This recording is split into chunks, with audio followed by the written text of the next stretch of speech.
bouncing back. Yeah, I'm bouncing back. I keep coming back. I can't hold it back. Yeah, I'm bouncing back. It's just a mission. I do them in my sleep, no commission. I like a side quest, love opposition. With surgical precision, they make losing their tradition. Yeah, they talk but what they say to me, I'm chewing it all, sitting my jaw, the way that I hurt you to think. I'm building a wall, none of these tall between you and me. I'm out of space, out of peace, it's a different game when I'm out of your league. Say you wanna love, if you wanna love, make a move, don't stop and wonder. Gotta take it out, 'cause I want it all. No, it's not more, I'll keep bouncing back. Take your cap, take your step, take a step, 'cause I've been back. Oh, just like that, I beat you in, crank up back too fast. Oh, just like that, I see a dub in my future stats. Oh, I know a place you can go, the doghouse outside my massive abode. It's lovely, it's cushy, and sometimes it's cold. Now sit and watch me get this gold.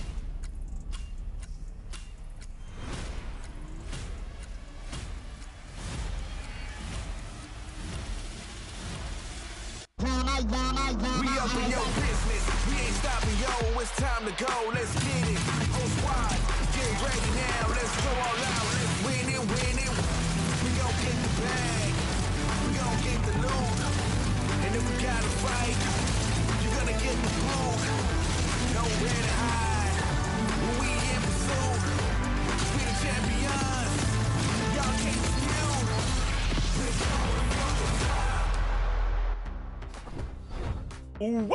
You know what time it is, Fortnite fam. It's time for Heat 2 of the FNCS. Welcome back. We hope you've had a fantastic day so far. If you tuned into EU, you got some incredible action in Fortnite. But now it's time for NA. We need to step up. We need to get more names qualified through to next weekend's finals. It's FNCS time, baby.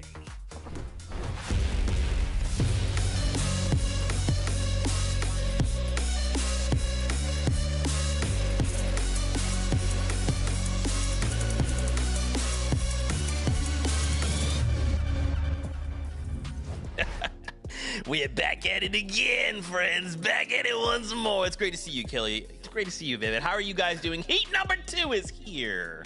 I mean, after yesterday, I am doing so great, Zeke. We had such exciting games going on, and I'm sure for today it is going to be the exact same situation, Vivid. 15 more teams making their way through. Yep, we had teams clutching up in the last game of the day in Heat number 1, and I could imagine that we're going to be action-packed here today. Very excited to kind of see how everything pans out and secure 15 more players into those grand finals. That's right, Vivid. So much to look forward to. So many big names. Why don't we start easy, right? Let's start with some of the numbers. Yesterday, you kind of gave us a session summary. We had to look at some of the stats of the duels we'll be seeing in today's Heat. Run us through the numbers for this Heat. I mean, pretty comparable to what we kind of saw in Heat number 1. Spoiler alert, if you want to see these numbers change dramatically, tune in tomorrow because we're going to be showcasing the same thing. But for today, Heat number 2 FNCS Finals appearance is going to be a total of 285, 19 total FNCS wins across the board. But once again, that overarching thing jumping over into major number 2, new duos. Yesterday, we saw in Heat number 1 that 41 new duos kind of entering the stage there, 40 here today. And this pretty much means that any of our teams that kind of formulated for major number 2 basically did not play major 1 together. So a bunch of changes have pretty much happened on the region, which is kind of no surprise when you take a look at what's actually on the line. But Kelly, I think the thing that stands out the most, and it's kind of been the theme in major number 1 and major number 2 now, is that there are so many players kind of making it to these heats that have never made it to an FNCS finals board. 59 are going to be playing here today. And I know we always talk about how top heavy the competition is, especially in NAC, where it seems like it's always the same duos that come out on top, go to grand finals, make their way to the LAN. But we do have stories like Liam and Jace, who, although they didn't play Major 1 together, Jace only has one FNCS Grand Finals performance and also one LAN Finals. He was able to do through the second chance qualifier, and I think that there's this story that we kind of overlook just because of how many established veterans we have in the scene, is that there is still opportunities for new players, green players that have not even really been to that many Grand Finals that can still make it to the global stage like what we got to see from Jace. Yeah, it was just incredible to kind of watch this storyline in Major Number One. You don't make it to the finals there, but you make it to the Major Summit there, and that's when you kind of play in your first finals. They went ahead and picked up 31st place, so not bad. But like Kelly kind of mentioned, right, this is kind of the overarching theme. These newer players are starting to kind of break out into the limelight, but now for Liam and Jace, it's all about keeping the momentum going, right? Okay, you guys made it all the way to the Summit lane. You guys got that experience, probably the most heart-racing kind of event that you could have possibly played at. Now we're settling back in, we're back online, so I'm going to be looking towards Liam and Jace to kind of continue on with how well they have been playing. That's sick. I love the call out of the experience, right? Because it looks easy, right? You on camera, you're like, oh yeah, these players just playing in front of their computers in a stadium. It's not that big a deal, right? Contextually, some of the most pressure you can be under, right, Kelly? I love that you bring that up, because if we go back many chapters ago, there is a young Peterbot that came out winning with Byla and then goes to LAN and has actually a pretty poor performance. Obviously, that is not the situation anymore, but you can have these incredible players, but once they go to LAN, jitters is a real thing. Being able to perform in front of thousands of people is so different than playing at home.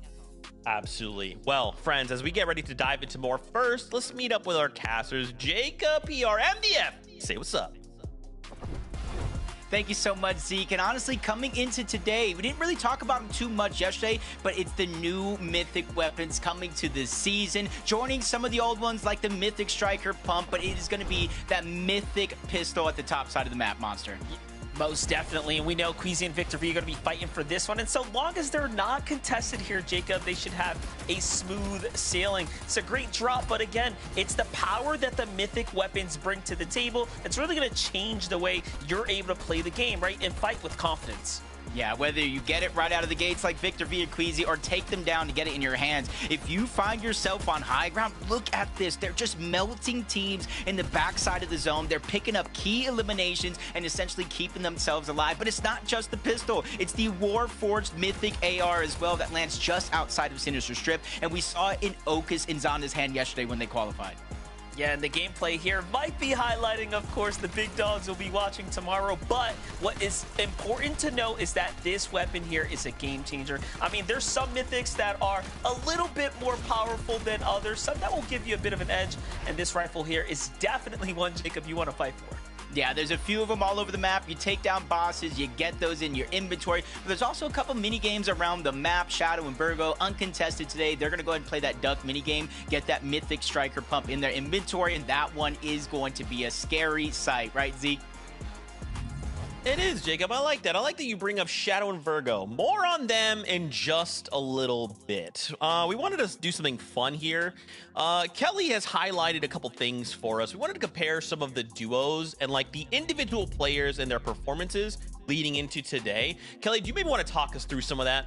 So we always like to highlight some duos, the big duos that we're going to be seeing compete today, but I think that there has been this overarching trend, especially at the start of Chapter 7, where we have these established veteran players that I would consider people with like 20 plus FNCS finals performances, picking up kind of newer players and establishing duos with them. Although this first example is probably the least egregious of this. Acorn and Bolts, I think, was kind of one of the first examples that we saw, because we've seen, you know, Acorn and Cold, Acorn and Agers, we've seen all these established duos, but picking up Bolt, who again, he's have 16 FNCS finals, he's not necessarily a green player, it does still lead to this kind of trend that's been developing, Vivid.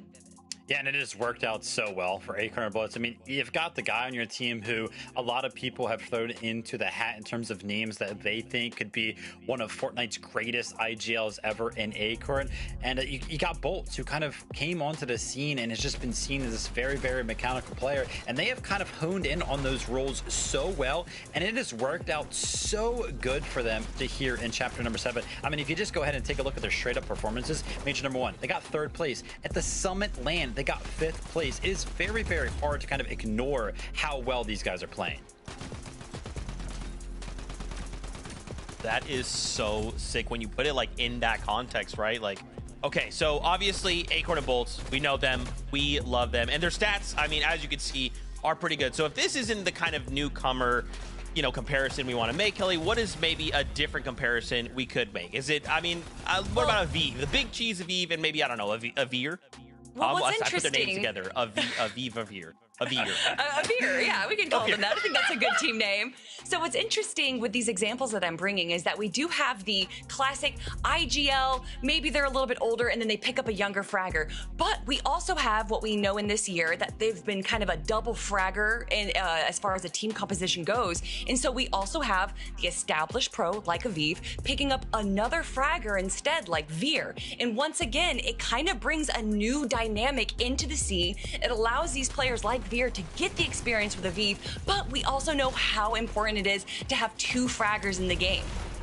Yep, without a doubt. A bunch of kind of changes are happening amongst the duos as well. A quick little note here of Eve and Veer, we're not actually playing together for Major number 1. So remember how we kind of talked about it, that it feels like a majority of the lobby is just these new formed duos. This is going to be one of them, right? So the big question here for a lot of these teams that we're going to be talking about is whether or not that experience has kind of come into play, because obviously they haven't had necessarily as much time to practice as a duo like Acorn and Bolts, who just have been together since the start of the year. But yeah, I mean, it's kind of very, very easy to see the dynamic and experience between a duo like Aviv and Veer when Aviv has made it to 18 FNCS finals and Veer has only made it to 5, but it's working out for these guys, second in the play-ins to make it into the heats. Okay, that's good. That sounds good, right? On paper, it looks good. Remember, we just need a victory royale or to end the top 10 in consistency. Feels very achievable for the duo. Let's talk about another duo. How about Mr. Global Champion himself, Queasy, coming on over to NAC, paired up with Victor V. Victor, remember, champion over on NA West, decides, you know what? I'm taking it to NAC. I'm going to move to 0 ping. And now we have this crazy sounding duo. What can we expect from them? I mean, once again, a bit more reflective to what Acorn and Bolt's like dynamic is. Queasy obviously bringing the experience, 25 FNCS finals, 4 titles to his name, and then of course the reigning global champion, as you said, joined by Victor V, who I swear just popped up into the scene, but to see that he has 12 FNCS grand finals does go to show just how experienced he is as well. As far as the new performance has gone since they have been teaming up, it's a bit of a mixed bag. They've had some good games, they've had some okay games, but I think as far as today goes in this heat, Queasy and Victor V are definitely going to be coming out on top. And that mixed bag that you're kind of talking about, I mean, how detrimental does that kind of feel, right? Does that kind of play into the mindset of these two players? Z kind of already mentioned it. Remember, Victor V's kind of picked up a new nickname here, ZPV, 0 ping Victor, as he kind of moved over from NA West to NA Central to kind of invest everything into this competitive season. But on the other side of the duo, it's the same exact story, right? Queasy moves all the way over from EU to kind of join forces with somebody on NAC. So both of these players, when you think about their personal lives and where they got to be living, they're kind of in a new situation. They got to be feeling a little bit uncomfortable. So far, like Kelly mentioned, the duo maybe not necessarily doing as hot as they would have hoped, and with a big move on the line, they've really got to start to pick up the steam. Well, that's kind of the beauty of this, right, Viv? They have heat number 2 to kind of work out some of those issues, right? If this was a finals, I think I'd be a lot more concerned, but with heat 2, it's fine. We just need a VR. We just need to be top 10 in consistency. Let's not take it to the last chance qualifier. Let's not do that. Let's not get crazy. But hopefully today is a good, I guess, check on how they are doing. Another duo, I guess, from one global champion to another. Let's talk about Miro and Mason. Miro coming back up into the scene, and now we're going to be seeing him compete alongside Mason? And, you know, I already used the example of Aviv and Veer, but this is definitely another example of the double fragger role coming in. Miro, though, with so much expertise, and everyone just so excited to see him back on the main stage, of course. Could you imagine having a 2026 global champion with Miro? I would love to see it. Miro and Mason doing all right as far as the competition goes, as far as the play-ins are. And honestly, I think that maybe just a little bit of warming up, getting a little bit of practice in, is all they need to be able to establish themselves enough, figure out the little kinks that they need, and make their way into the grand finals. Yeah, actually, this duo kind of has an interesting storyline in terms of, or regarding the last time that we actually saw them in an FNCS finals. For both of these players, it was actually in Chapter 6 Major 3. So just last year, that last major that kind of happened amongst trios. But outside of that, yeah, we didn't necessarily get to see them at Globals last year. We didn't see them in Major number 1 kind of make it to the finals, and we did not see them at Summit either. But still, the experience is there. Can Miro kind of bring Mason up to speed and make a run? Interesting stuff, man. A lot of little storylines here converging in Heat number 2. One final duo to talk about. So obviously we've done the kind of comparison game now. We just want to straight up highlight Shadow and Virgo. We saw them back at Summit. We saw them call their shot and then get that victory out on one of the largest stages. So I feel like coming into this, Kelly. Well, actually, you know what, Vivid, I'm gonna go to you because you're a big fan of these guys. Talking to me? You know what? My bad, Kelly. My fault, OG. Obviously, we should be excited, right? They have that experience. They've done this on a larger stage. So I feel like a VR, easily done, right? I mean, yeah, Shadow and Virgo are definitely kind of taken NAC by storm. I mean, when we take a look at what these guys are already qualified for, they're already qualified for the Reload Elite Series land. They're already qualified for global championships later this year. And this is why they're kind of regarded as this new duo that's kind of just taken NAC over. I've been a big fan of these guys for a very long time. Unfortunately, we didn't get to see them in Major number 1. But I mean, even leading into Major number 1, it's a similar story to how they're kind of leading into Major number 2. Just so many high elimination games that I feel like these guys, even if they don't get a VR today, I can guarantee you we're going to be seeing them around the 300 point mark because they are so good at finding the elims. Yeah, Virgo has definitely been on the mind of a lot of people watching the competition over the last few weeks, especially with Shadow, who has been honestly an established player. And I'm just looking at their LAN finals. You know, they have 3 and 2. And the fact that Virgo, who is relatively a new competitor, he only has 6 FNCS finals, but he has 2 LAN appearances. Clearly, yes, there are so many established duos, but as far as Shadow and Virgo goes, no, they're not green, but they are definitely one of the newest teams that haven't been around that long that I think can finally put up a big fight against the bigger names in NAC. Well, Kelly, we are ready to find out what that looks like, specifically here in the context of Heat number 2. Remember, we need a Victory Royale, which means we're done. We don't need to play any more Fortnite. We can just focus on next weekend, or we need to end in the top 10 consistency. Casters, take it away. Thank you, Zeke, and that's right. You know, they broke things down, and, you know, now that we start to look at the weekend here, Jacob, the Heats are getting progressively more interesting. Yeah, just kind of comparing it to Major 1. We had 2 of the Heats under 150 points, one kind of pulling a little bit higher. Yesterday alone, 160 plus points just to get through consistency. Really goes to show that you can leave no stone unturned in lobbies like this. It doesn't matter if the superstars that you're used to playing aren't in there or not. Nothing is guaranteed, and we're going to figure that out today with Game 1 starting now.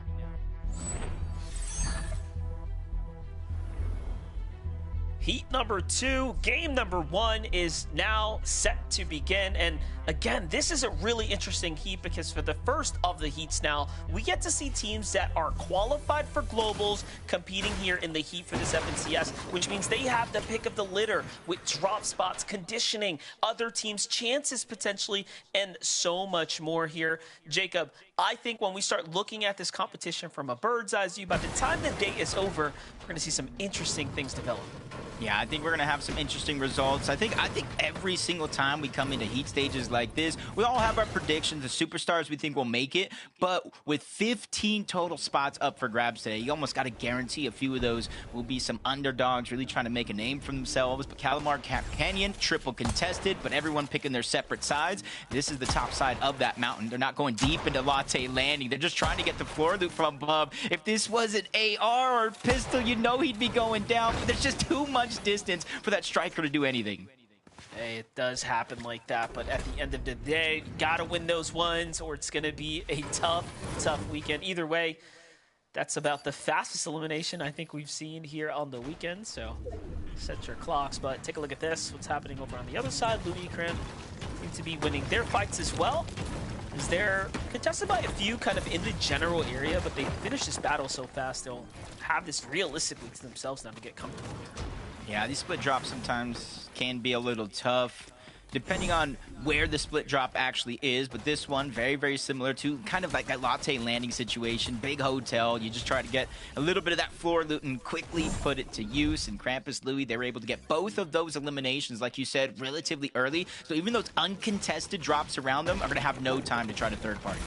Your shadow, here's Virgo. This is the duo that was in highlight just moments ago, and for good reason. Every single FNCS we've watched, Shadow and Virgo continue to push this further and further.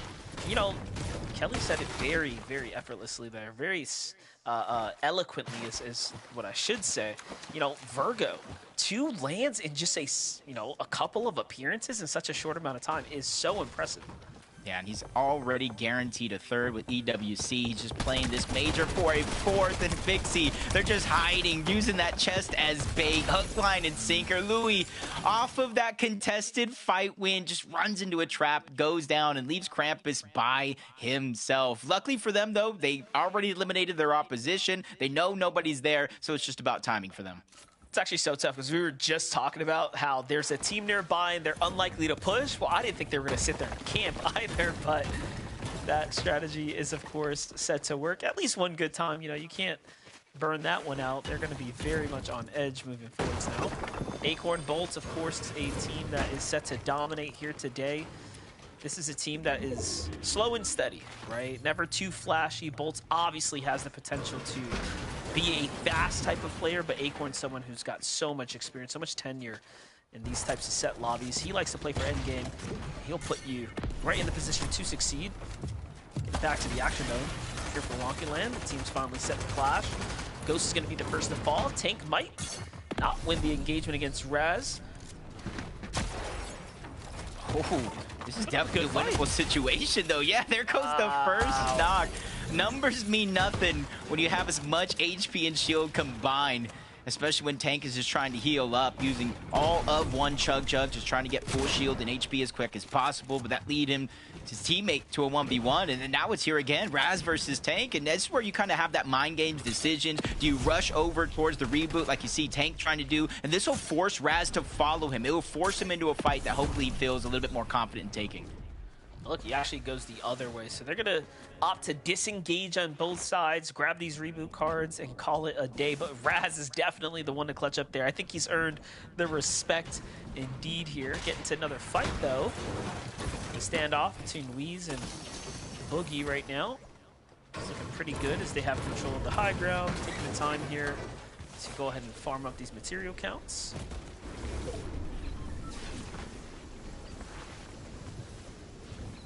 Not too worrisome. Golden Grove is kind of like one of those POIs where there's just different layers. You can go down underneath, inside of the building. There's a lot of loot on the outsides. So taking a straight up kind of 50-50 fight isn't going to be the easiest thing in the world, even if you're the one trying to force it. There's a lot of space, and that's why you see the disengagement coming through. The big question, Monster, is how much surge did those guys actually get throughout that integration? And now we just jump on board Day and Passion. You guys remember Day. I believe this is our FNCS champion of the past, Day, with Mira and Reverse. So we're just going to see what he can pull together here. We're always talking about a lot of those OGs coming back together with some of the newer players. This is a chance to keep that momentum going. Yeah, I mean, yesterday we saw Okis pull through. There's nothing stopping someone like Mero or Day stepping up and finding their moment here today. You have K alongside Real Seal.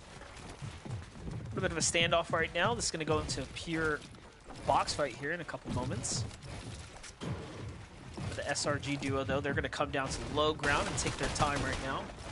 But they've claimed a good amount of the mid-layer territory, so that extra bit of control, Cade is going to have to be a bit careful here. And you can see they're cautious to do anything further as well. They don't want to overextend and likely give their damage lead away here.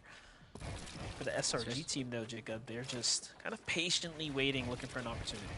Yeah, that kind of puts, you know, Cade and his duo up top and in a situation where if you want to fight this, you can, but you have to drop down below. You have to try to play for piece control, which kind of takes a lot of time and leaves you open to quick edits.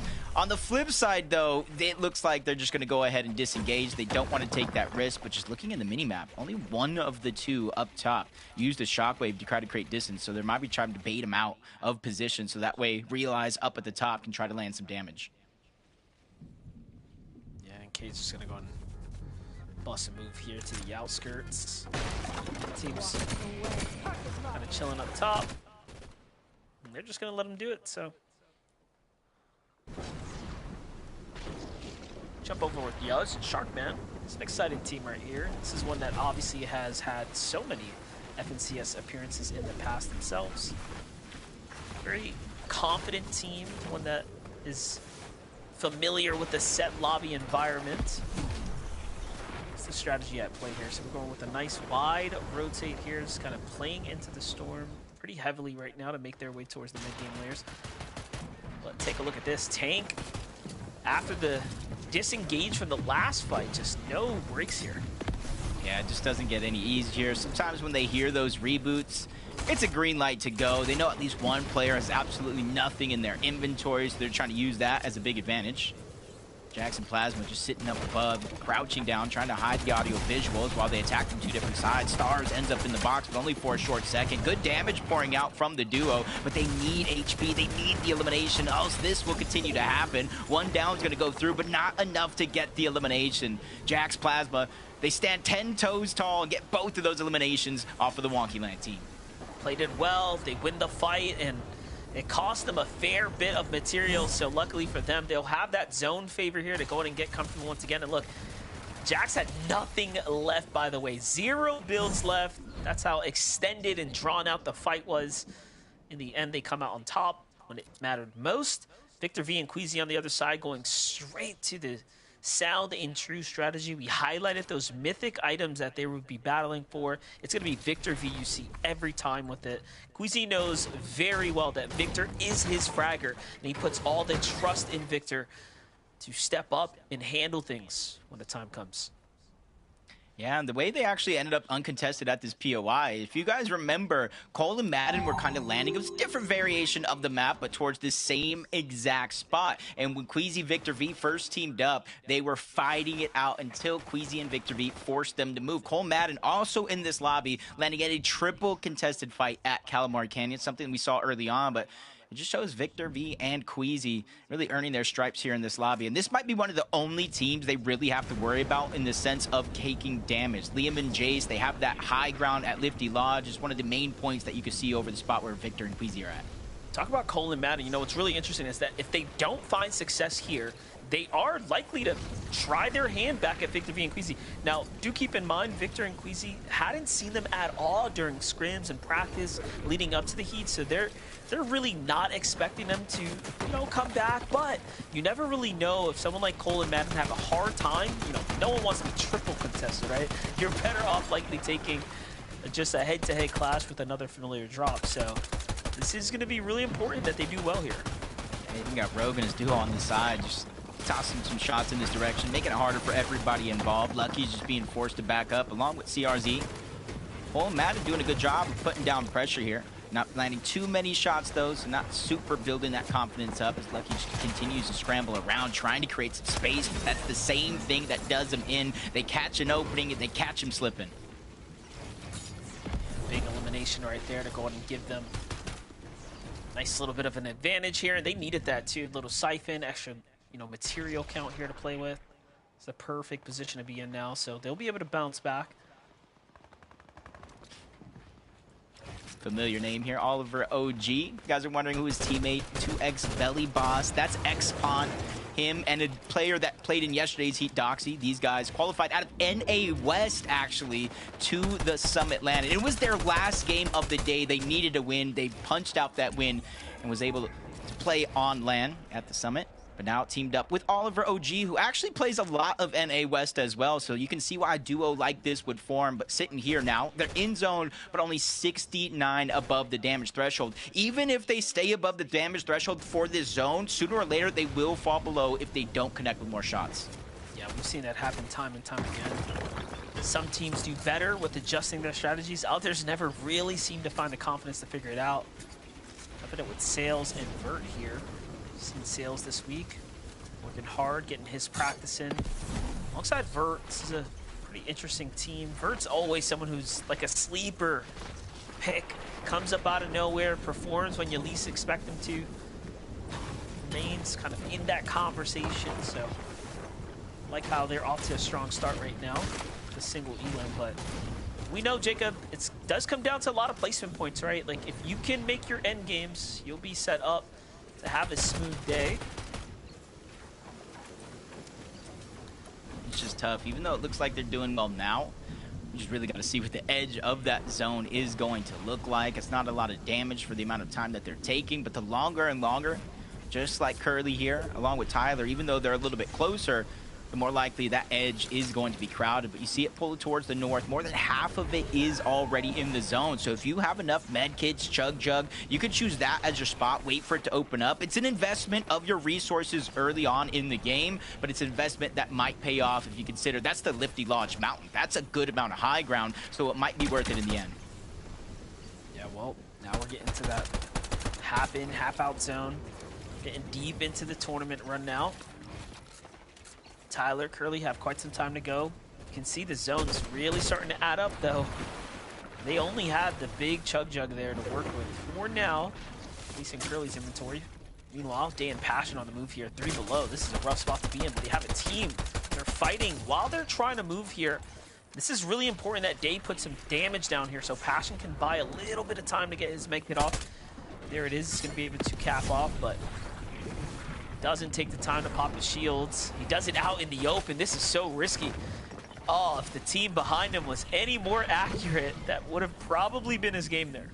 Yeah, it almost looked like for a second, too. They fell below and almost took active surge. So every 7 seconds, 25 damage if you're below that threshold. They did just enough to get 3. You see Cole Madden, they're taking active surge as well. They have to fight the first team that they see, and this is going to be them. One shot's going to connect, but both of them drop to 7 or less HP. They get above the damage threshold, but at what cost and for how long? Because now they fall 51 below. One strike at all it takes. There's no knocks when it comes to that amount of damage. It's just straight eliminations, and they're officially on the clock. This is crazy. Now, Cole and Madden, you know, this is a duo that actually met at the last summit in person, and, you know, they did well kind of in the practice room, but look at this. Coming into heats, you're seeing that the pressure's on right now. It could just be a tough game 1, and we'll just have to see what they can do later as the surge ends up sending them right back to the lobby. But Vixie, Sky Loves Jesus, heard what happened up top. They saw those elims go through. They thought about going straight for that loot, but Sky ends up falling to the surge. They probably should have jumped into that box and taken a fight, but they tried to play for the heals instead. Yeah, especially when it's that low of the number in terms of damage. One shot to connect.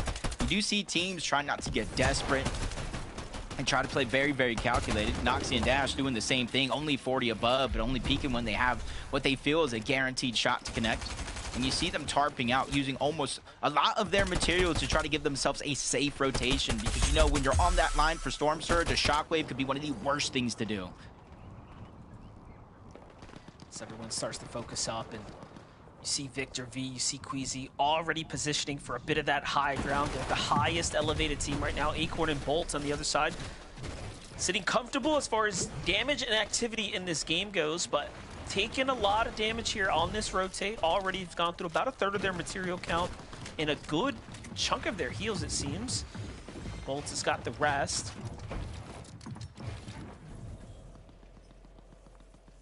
Shadow and Virgos, a little bit too close to comfort against Bolts. Acorn, anything could change, especially if the zone pulls further and further away.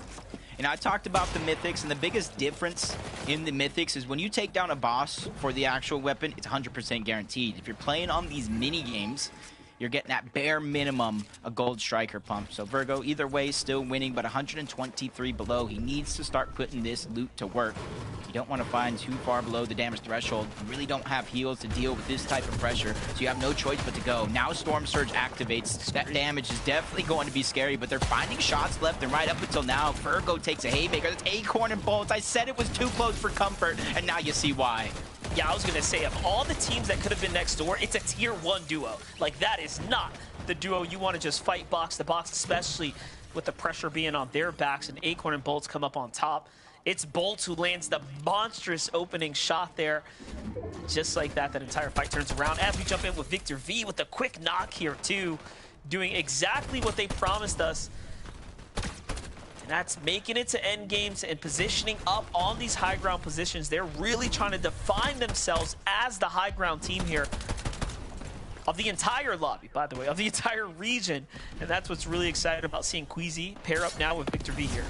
Yeah, we know no matter if they win game 1 or they end up in game 5, they're going to go for high ground game after game after game. It's what Queasy's known for, and it's what Victor V is ready to attempt. You see him trying to guarding the backside of the zone, making sure nobody can lurk around and try to make any sneaky shockwave plays on towards height. And you see Queasy on the other side, making sure to reinforce their position in the clouds. That way it's not an easy chop if anybody looks up.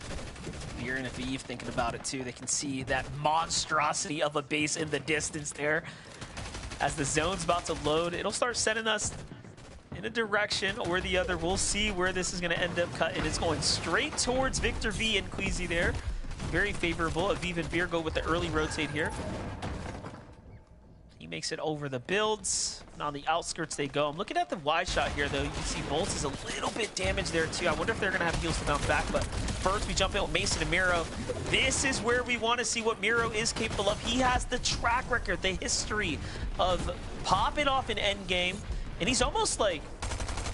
He's almost has the history of how we view Cold today, right? Just show up, put in the work, do big things in endgame. That's what Miro's legacy was before he stepped away.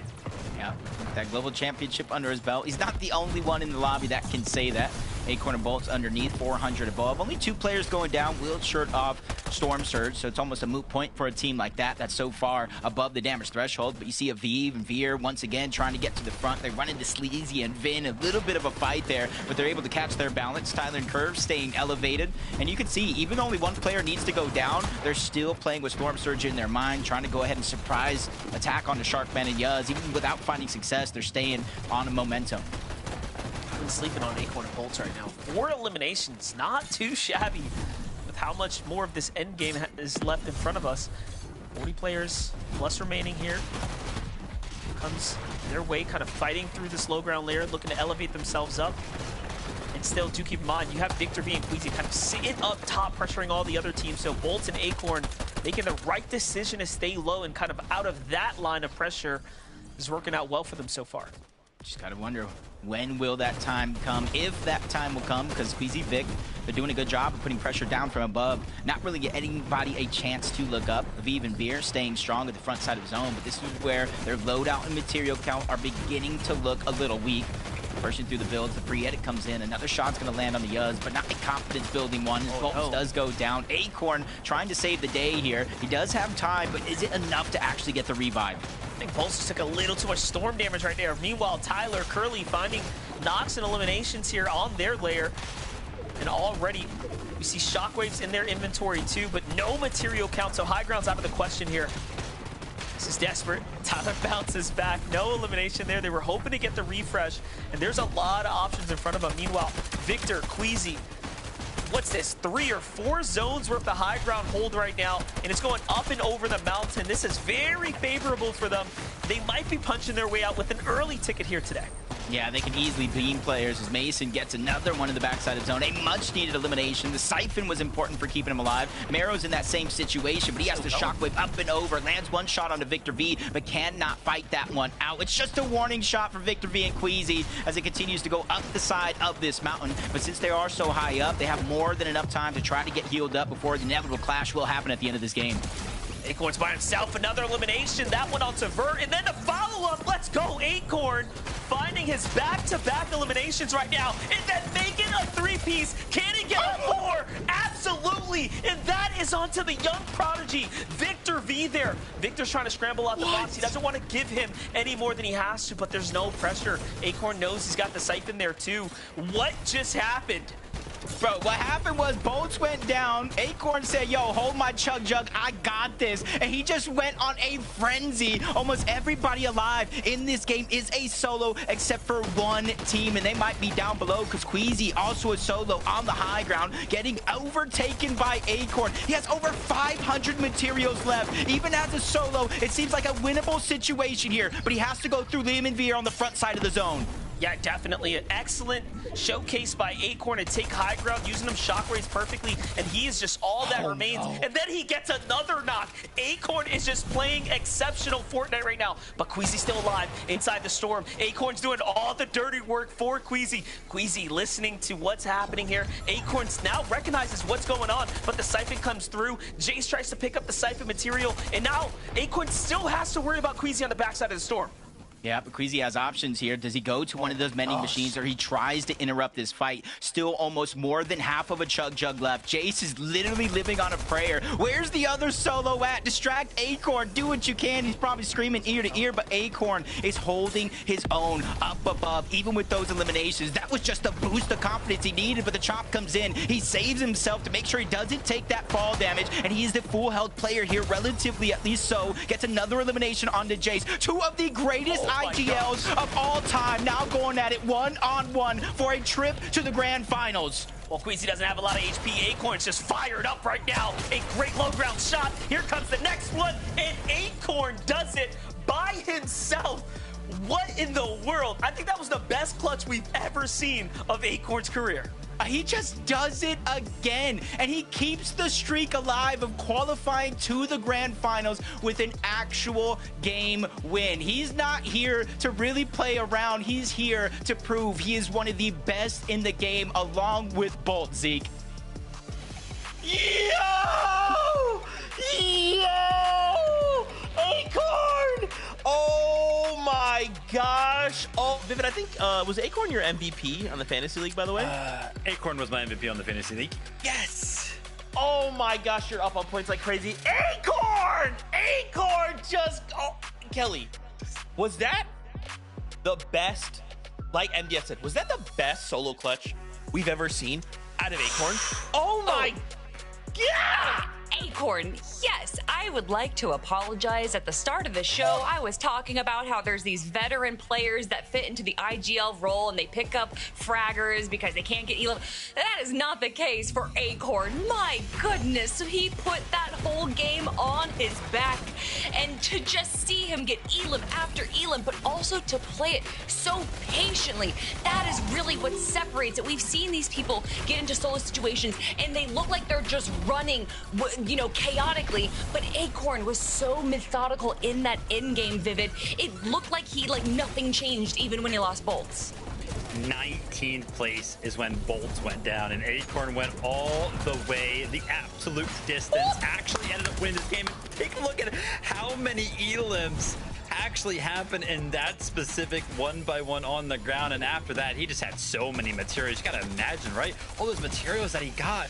So many elims being right there, which is why he was able to kind of build crazy. But you mentioned it, Kelly. I mean, listen, we were kind of putting a lot of respect on Bolt's name for his mechanical prowess, but Acorn was moving a little bit different. I don't know what he had for breakfast this morning, but 10 eliminations and a solo clutch for Acorn to win game number 1 of heat number 2. Listen, I am definitely biased about this one, but I am so happy about how that game went for him. Just to know, like, it is that one spot, Viv, right? Like, where everyone's going, okay, this is like the low ground. We got to make our way through. Like, this is maybe safe. It's not safe. Acorn has just perfectly created a little window of like, come on in, everybody. Just gift me all your materials. Gift me everything you've got. I cannot. Acorn, you're just built different, bro. You are just built different. That was game number 1 out of heat number 2. For Acorn and Bolts, we will not be seeing them until next weekend, but that's a taste of what you can expect then. For now, a break. When we return, we'll break down more of what we saw out of game number 2. We'll see you soon.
Fortnite fam, I'm still reeling from game number 1. If you missed out, if you're just tuning in, okay, I need you to go back. Do me a favor. Sometime when you have time, go back and watch game number 1. Okay, watch it like this. Okay, watch it like this. Okay, all right, like this. All right, because Acorn just pulled off one of the craziest solo clutches we've ever seen from him. Okay, they are going to be moving on to next weekend finals. Congratulations to them. Bummer we won't get to see them anymore today, but that's okay. Good for them because now they can just focus on next weekend's finals. What else happened in that game, though? We saw it kind of come to this 1v1. Acorn versus Queasy. I have to give so many props to Queasy, the way he decided to play out that last bit of the end game.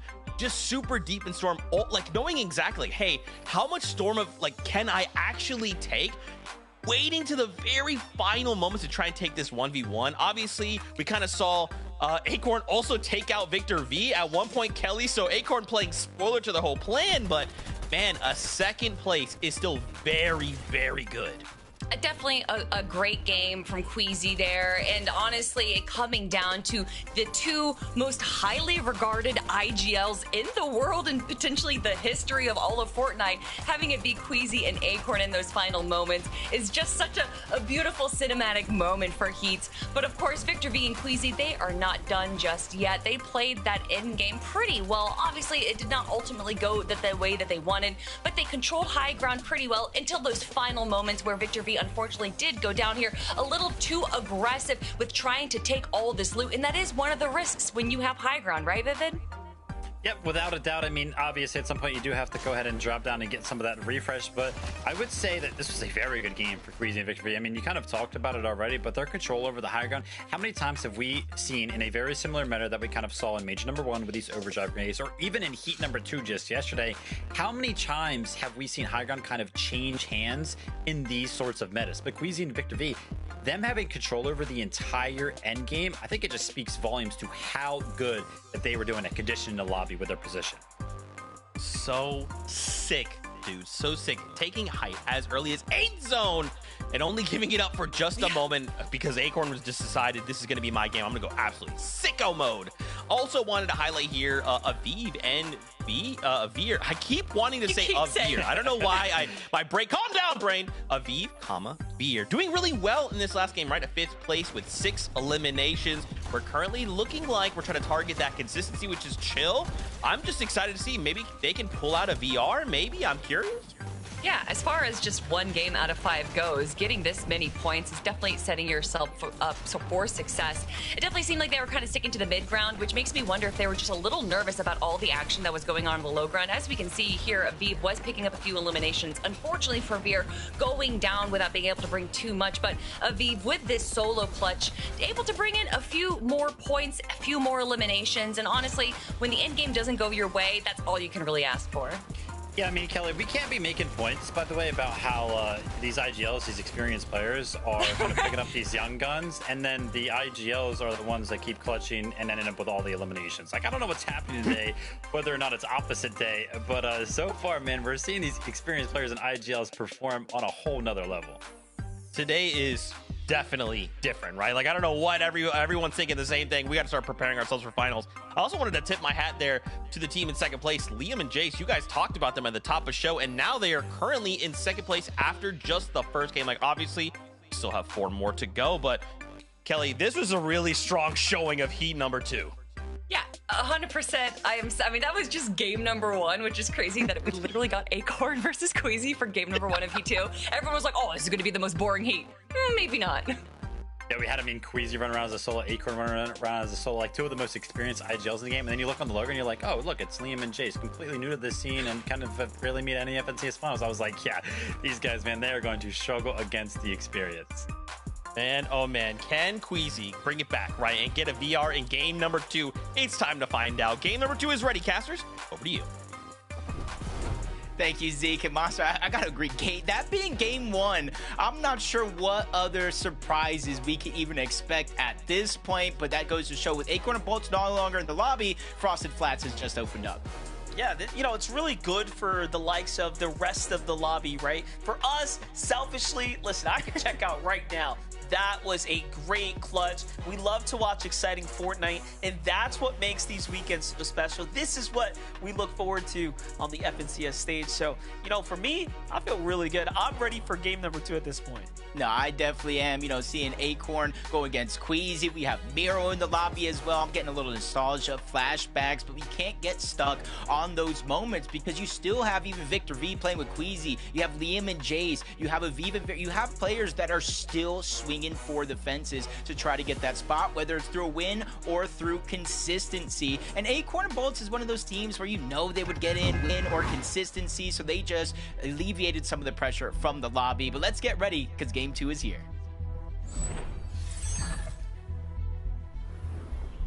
That's right, and for Queasy and Victor V, you know, the job is really not done, right? You still have Cole and Madden in this game. So if you really think about it, the bigger picture, I think this is working in their favor, right? All they need is enough points to be consistent, and then their focus might actually just shift in making sure that Cole and Madden don't make it to grand finals. But I don't know. That could be me just thinking that the bigger play here is that Queasy maybe didn't want game 1 to be overdone that quick. I mean, practice definitely does make perfect, especially when you're playing in a set lobby against some of the best players in all of the land. But this contested fight ended a little bit quicker in that last game. You know, one team taking the low side, one team taking the high side. It looks like Krampus and Louis are just kind of working their way on up. I'm not sure where the confidence is coming from, but they definitely at least have a loadout that they think they can fight with. Yeah, definitely have a bit to work with here. Not too many materials, though. Shockwave's going to come out. Who's going to be the getting the better of the tag? Xylo finds a huge shot there on the side, and he loses his teammate in the process, though, so the exchange is not exactly worth it. But all sides are desperate here as everyone's starting to run out of material either way. Louis, Cramp do just enough to push in the walls there and get the elimination. So the hotel is theirs once again. Jumping on over to Day and Passion, has success here early on with their drop. That was all they managed to get last game there, Jacob. Just 6 points here coming into game number 2. We've seen teams, though, fly back up. Yesterday, it was Dozier and Ishu who were around 16th place or so in the last game. Did enough to qual all the way through. I even saw Ishu tweet there, Jacob, that I think he disconnected. His internet went out, and it was Dozier who clutched up. Yeah, and just kind of in these games, depending on where the zone pulls, kind of dictates how you have to play certain situations. Right now, the zone's not too far away, so for both Blue, Maj, they can go ahead and continue to fight this out. They know Passion maybe separated himself a little bit too far from Day, and that's going to use that moment to try to push. Good damage onto Passion. Day has no shields. There's a huge advantage on the other side. Shockwave's coming off to try to cause a little bit of confusion. Passion over peaking, but he still somehow stays alive. Meanwhile, dealing so much damage to Maj and Blue. They're both one shot away potentially from going down with the right loadout. That's crazy. They gave Passion enough time to actually heal back a bit there. But no, he gets tagged first. He falls right afterwards. No one's got heals, but Majin and Blue have the shots that mattered. Just like that, Maji, Blue end up getting the first set of eliminations. A little bit of payback here onto Day and Passion. They've already marked out their opponents nearby. So they're heads up on the situation. Virgo, Shadow on the other side. Here at the harbor, nothing to worry about for them. Fully upgraded loadout. You talk about the minigame rewarding them. This time it is the Mythic Striker Shotgun in the inventory, so they will be able to pack a punch. Yeah, just got to be able to kind of position accordingly. Last game, you know, I kind of had that feeling, you know, he's being a little bit too close to Acorn and Bolts. Depending on what the Storm Surge is like for players in certain instances, you kind of really don't have too much control if you're below that threshold, especially when it is active. As we jump on board, Victor V. Queasy, second place in that last game. And right now, you see, just continue to be uncontested. And that's something that I want to continue to watch. I know we talked about it, Cole and Madden. If they don't necessarily have the most fun time and maybe need a victory royale, they go back to what they think is familiar. Or maybe Queasy and Victor V win this next game and open up the drop spot. Either way, I think there's endless possibilities. Yeah, I'm thinking Victor V, Queasy want to have another huge, massive endgame, and they're probably going to switch their strategy up and look for these other teams. But hold up, take a look at Miro and Mason. A game 1 showing pretty strong, if we say so ourselves. Miro was in that end game fragging out, getting a couple elims there. They pick up 50 points coming out of game 1. Not bad for the return of Miro.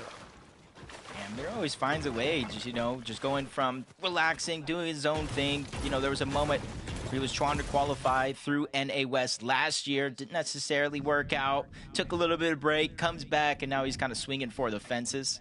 And it's actually looking pretty good. I think Mason is a perfect duo for him. Somebody who's young, eager to learn, and playing with one of the best players. But this is where you still have these lurk situations all around the map. We saw it in that last game, a team kind of lurking on a chest. This time around, though, I think it might be a little bit harder because the building is already looted. Yeah, I was looking at the points for a second, thinking like, wait, is this the same team but a different building nearby? I was like, that would be so funny, but it isn't. Meanwhile, Jan and Batman, Team 7 here, looking pretty good. 47 points for game 1 is a very strong way to start your tournament runoff. But they gotta be careful. There is danger lurking upstairs. You said it's unlikely they go up, but only greed will tell here. Yeah, I saw the medkit placed by the window. I'm like, oh no, I've seen baits like this bait. before. But the thing that makes me feel a little bit more lackadaisy is down below there was another medkit, and they just kind of walked right past it. So I don't think that's necessarily going to happen here. So you see Cole and Madden. Oh no. Nice. Oh no. Nice.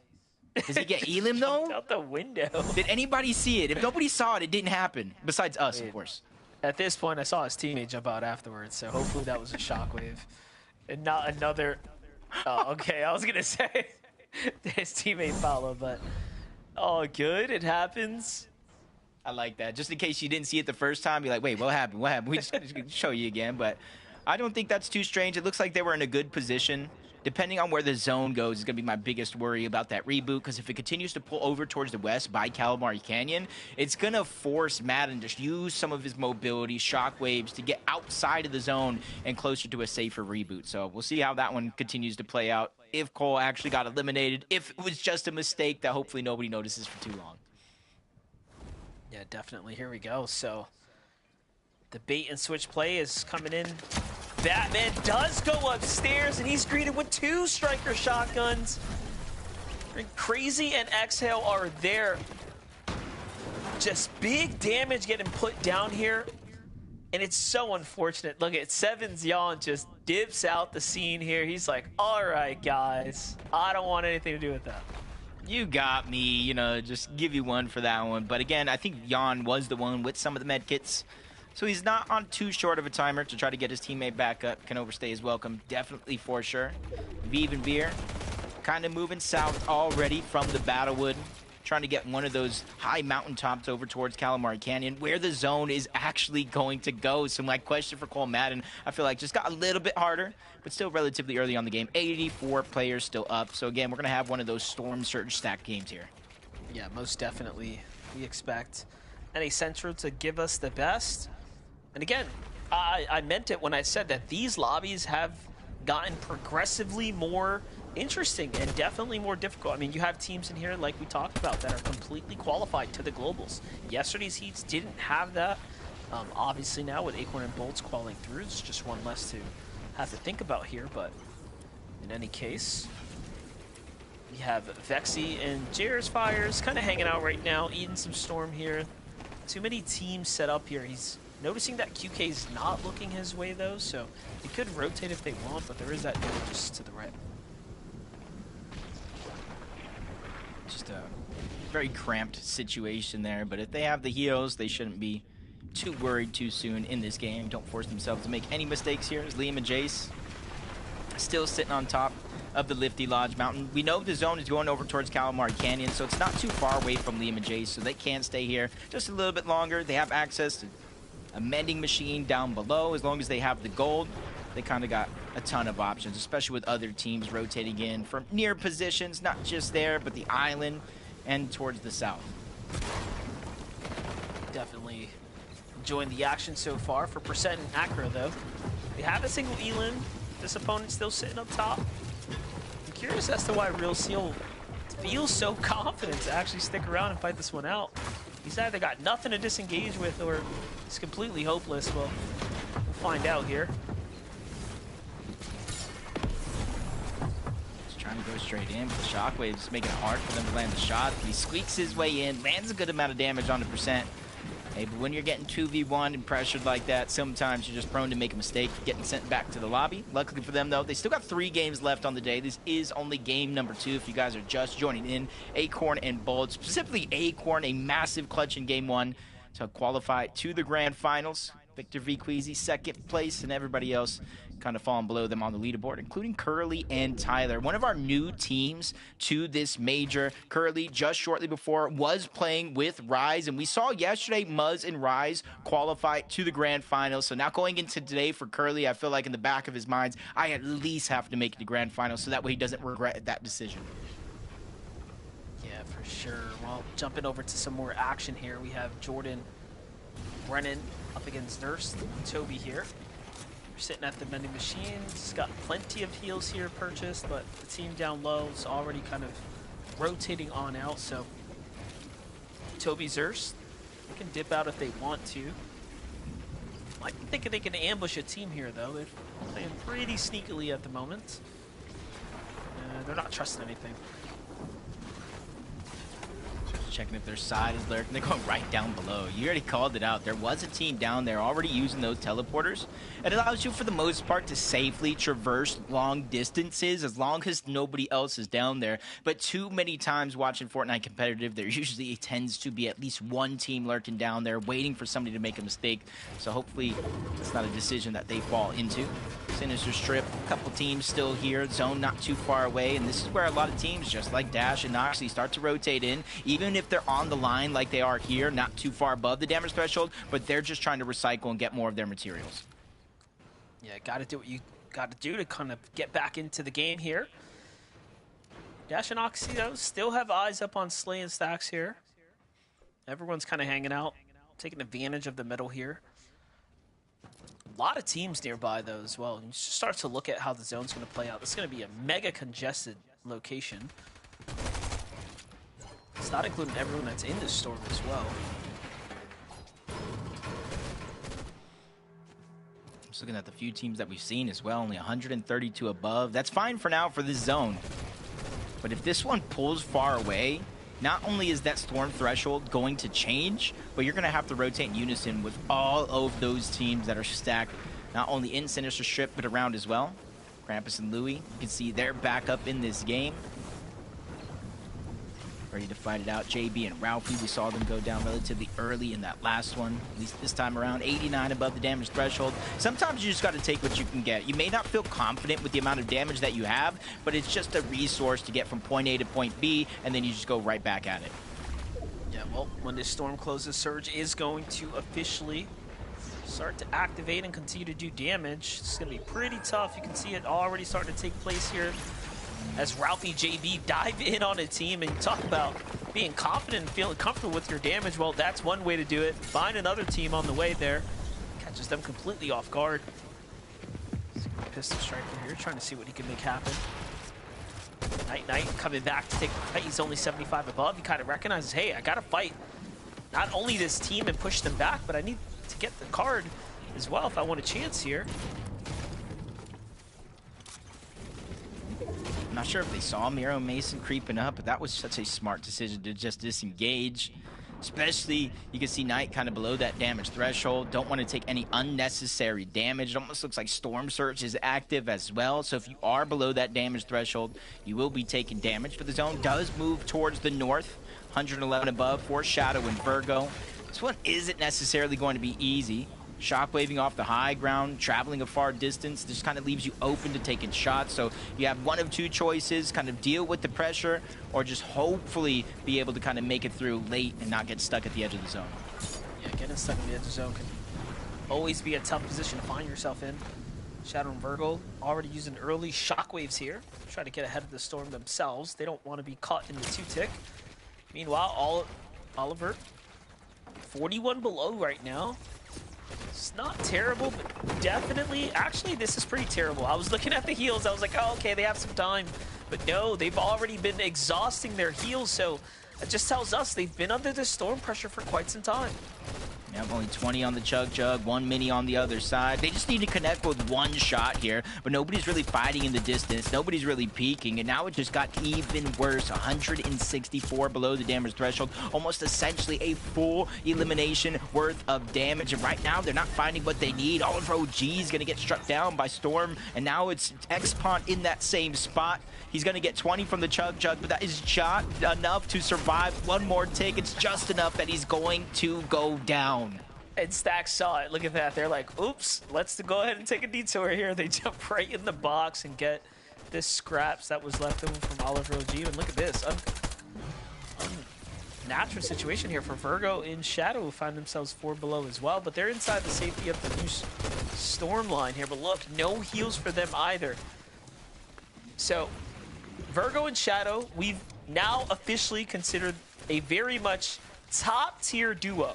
What do they do when they're under pressure right here? This is going to be very telling. Yeah, from above to below. But while they're kind of having a little bit of struggles, look at Miro and Mason full boxing one, taking down the other. And now they're just relatively comfortable when it comes to that surge. Shadow and Virgo, on the other hand, still have to go on the hunt. Especially if they have to go ahead and rotate in, just like Aviv and Veer, just trying to go from point A to point B. They have more than enough damage as of now, 158 above, but 25 players need to go down before Storm Surge shuts off, so I don't think everybody is fully comfortable just yet. Yeah, definitely not. Shockwaves again for Veer and Aviv here, moving point to point. They still have this team on their heels, though. Trying to see if they can take this cheeky fight here. Team's very hurt. Aviv, Shockwaves up and over. Doing a pretty good job, but they're so split. It's costing them double their material to stay alive and try to remain in. Nice little delivery there. That Siphon's going to go ahead and cap off Veer for a second, but question is, does he have enough shields? We'll have to find out in a second. First, though, take a look at Victor v. Queasy. 70 above as they're positioning themselves on some natural height here. Victor continuing to frag out, finding another elimination here. Just padding the stat at this point. Uh-oh. I was about to say, I thought I saw a Storm Surge taking the distance. They're still below the damage threshold. 139 below, and look at their heals. They really don't have much. In fact, even after healing this, Victor V is going to be out of everything. Now the zone is overtaking them. They have to act fast, and they have to act now. Queasy connecting with a couple of shots, but you see the missed shockwave grenade coming out. He can't take a tick, or else Queasy will be eliminated, and that's exactly what will happen. Now all the pressure is on to Victor V as a solo, and with the next zone appearing, he falls so far below that damage threshold. It's all or nothing. He needs a full elimination essentially here, and he's just taking more damage. He's on a clock here for a Storm Surge, and that clock will strike 0. Good try, valiant effort, almost got the tags that they needed, but in the end, Queasy got hit and then hit again, and it was just a pack-a-punch there. But take a look at Miro continuing to fire off here on other unsuspecting duos on every single layer. He just plays it so aggressively as well. You just see it just jumping in the box. It's a very Miro-like thing to do. Uh-oh. Shadow's down. 19 damage, which doesn't seem like a lot. Sometimes it's very, very risky at this stage in the game with everybody kind of being converged together like a can of sardines.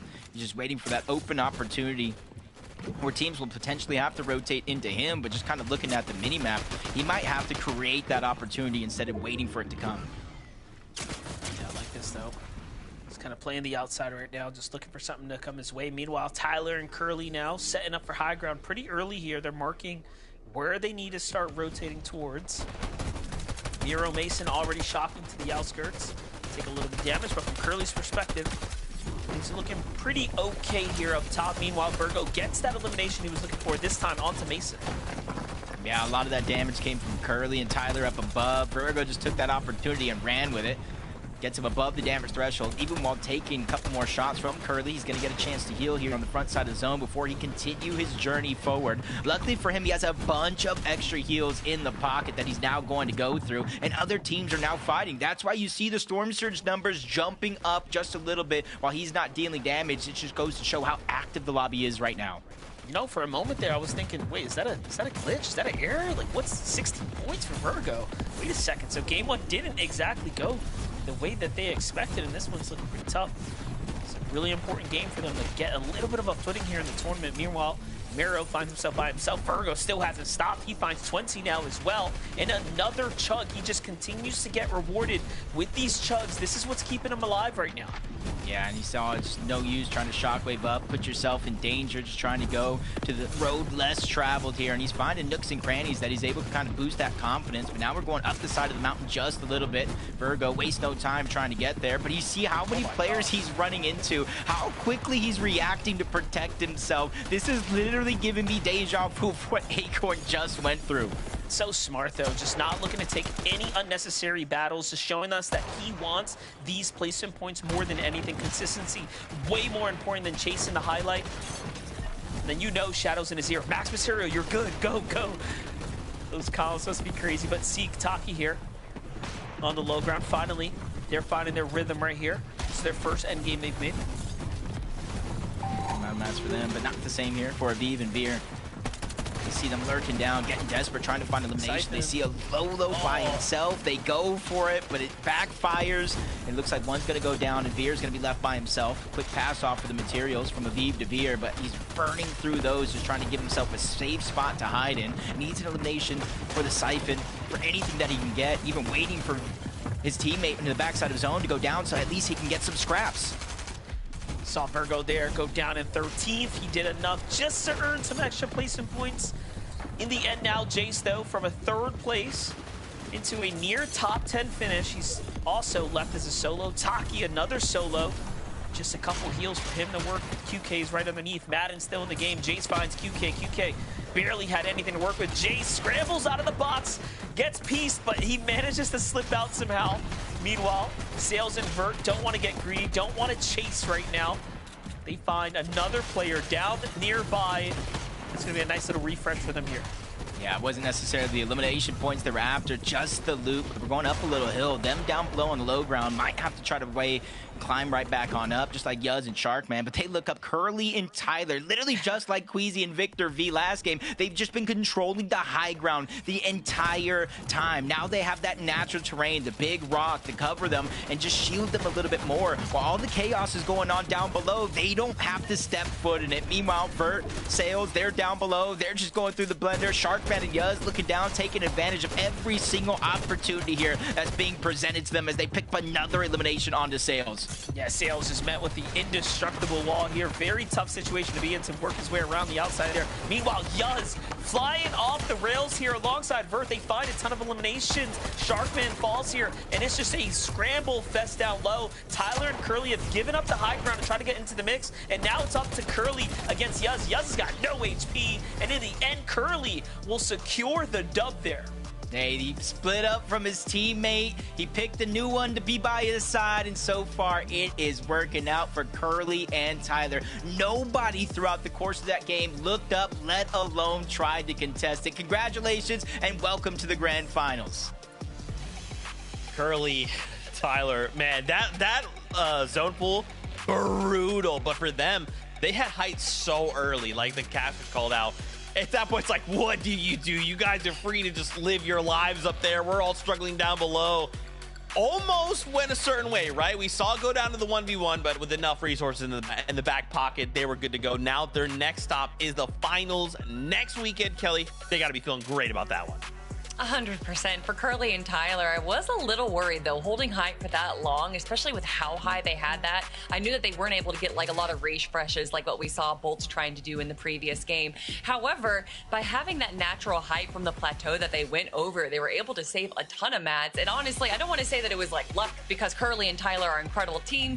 However, they are freshly formed. So, you know, I think like individually, these two players have played with practically everyone in NAC. So they definitely have a lot of experience. Hopefully with the two of them together, they can find that synergy that they've been looking for with other players.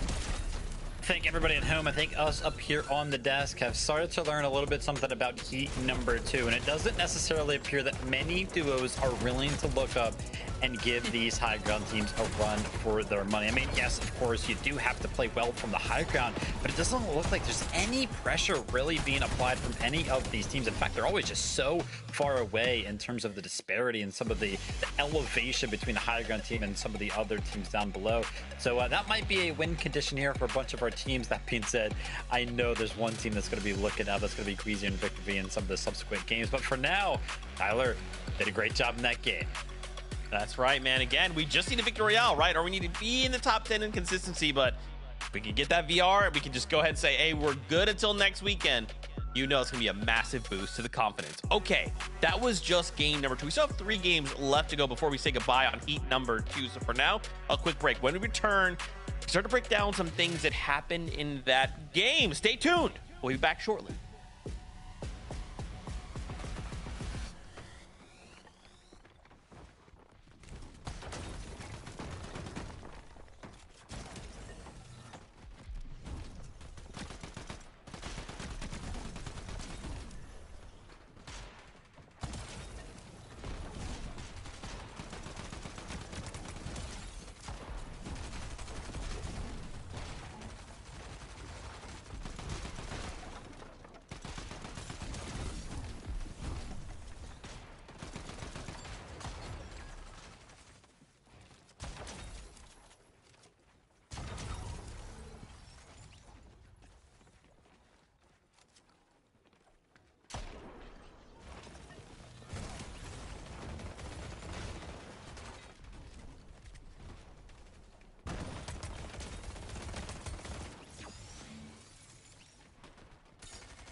Welcome back, Fortnite fam, to the FNCS. Great to see all of you. Welcome in. That was game number 2. Curve and Tyler got themselves the Victory Royale, which means they're moving on to next weekend's finals.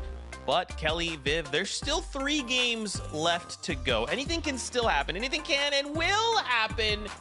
But man, we got to start turning attention to this leaderboard. There's been a couple of shakeups along the way since, I mean, obviously we only have 2 games. Don't freak out, Zeke. Don't freak out. Okay, Zeke, my bad. But Yuz and Sharkman currently lead the pack. They've had a pretty consistent showing. A 7th place with 2 elims and then a 2nd place with 8, right? So 2 games inside of the top 8. It looks pretty good so far, up 8 places. Yeah, as far as qualification points go, 124 is definitely going to be putting themselves right potentially on that edge. I don't know if we can confidently say that that is a qualification just yet, but regardless, with their 3 games more to go, teams like Yuz and Sharkman or Sales and Vert climbing up those leaderboards. We even have people like Oreo and Rogue, some kind of lesser known players that are really jumping up here right now. And actually, it's some of our more established teams that are kind of falling by the wayside, Vivid. Yeah, I mean, we see Aviv and Veer right there in 7th place. They did go ahead and drop down 3 single placements, but they're still up there in 7th place, right? 93 total points. Kind of doing enough in game number 2 there to kind of still keep them in this top 10. Of course, on the back for the solo clutch from Aviv in game number 1, where he got 5th in 6 eliminations. A 12th place and just a singular elimination here in game number 2 is still kind of keep them in the running, but it was actually kind of Veer left to go ahead and clutch up just some placement points this time around. No elims to kind of be found by the duo, but this is exactly kind of how the format wants you to play. It just wants you to play consistently, wants you to keep getting a couple of points, and already being at 93, I mean, listen, our predictions were absolutely wrong when it came down to heat number 1, but let's go ahead and throw out a number here. Maybe around like 150 points is going to be your goal for the day to kind of keep you in the running.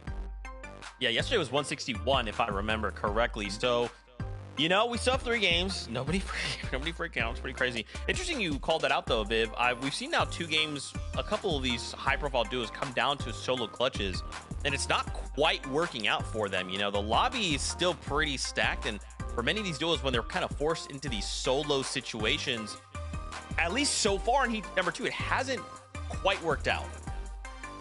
Yeah, I mean, obviously it has worked out in a couple of regards in terms of those solo clutches, but I think, you know, we kind of saw Virgo, unfortunately for him, was kind of left as a solo in game number 2 there, which, by the way, like, I was looking at the leaderboard and kind of how they have placed in games number 1 and 2. I'm starting to worry a little bit for Shadow and Virgo, so I'm going to be looking towards those guys in game number 3, see if they can kind of pick it back up.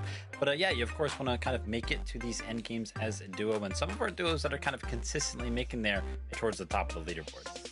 And one of those duos, definitely Liam and Jace, that we've seen being able to make it to the end game every single time. We've already talked about how this is kind of one of the newer duos recently formed just before the major. So to see them being able to kind of compete with some of the bigger names in this heat is definitely good to see.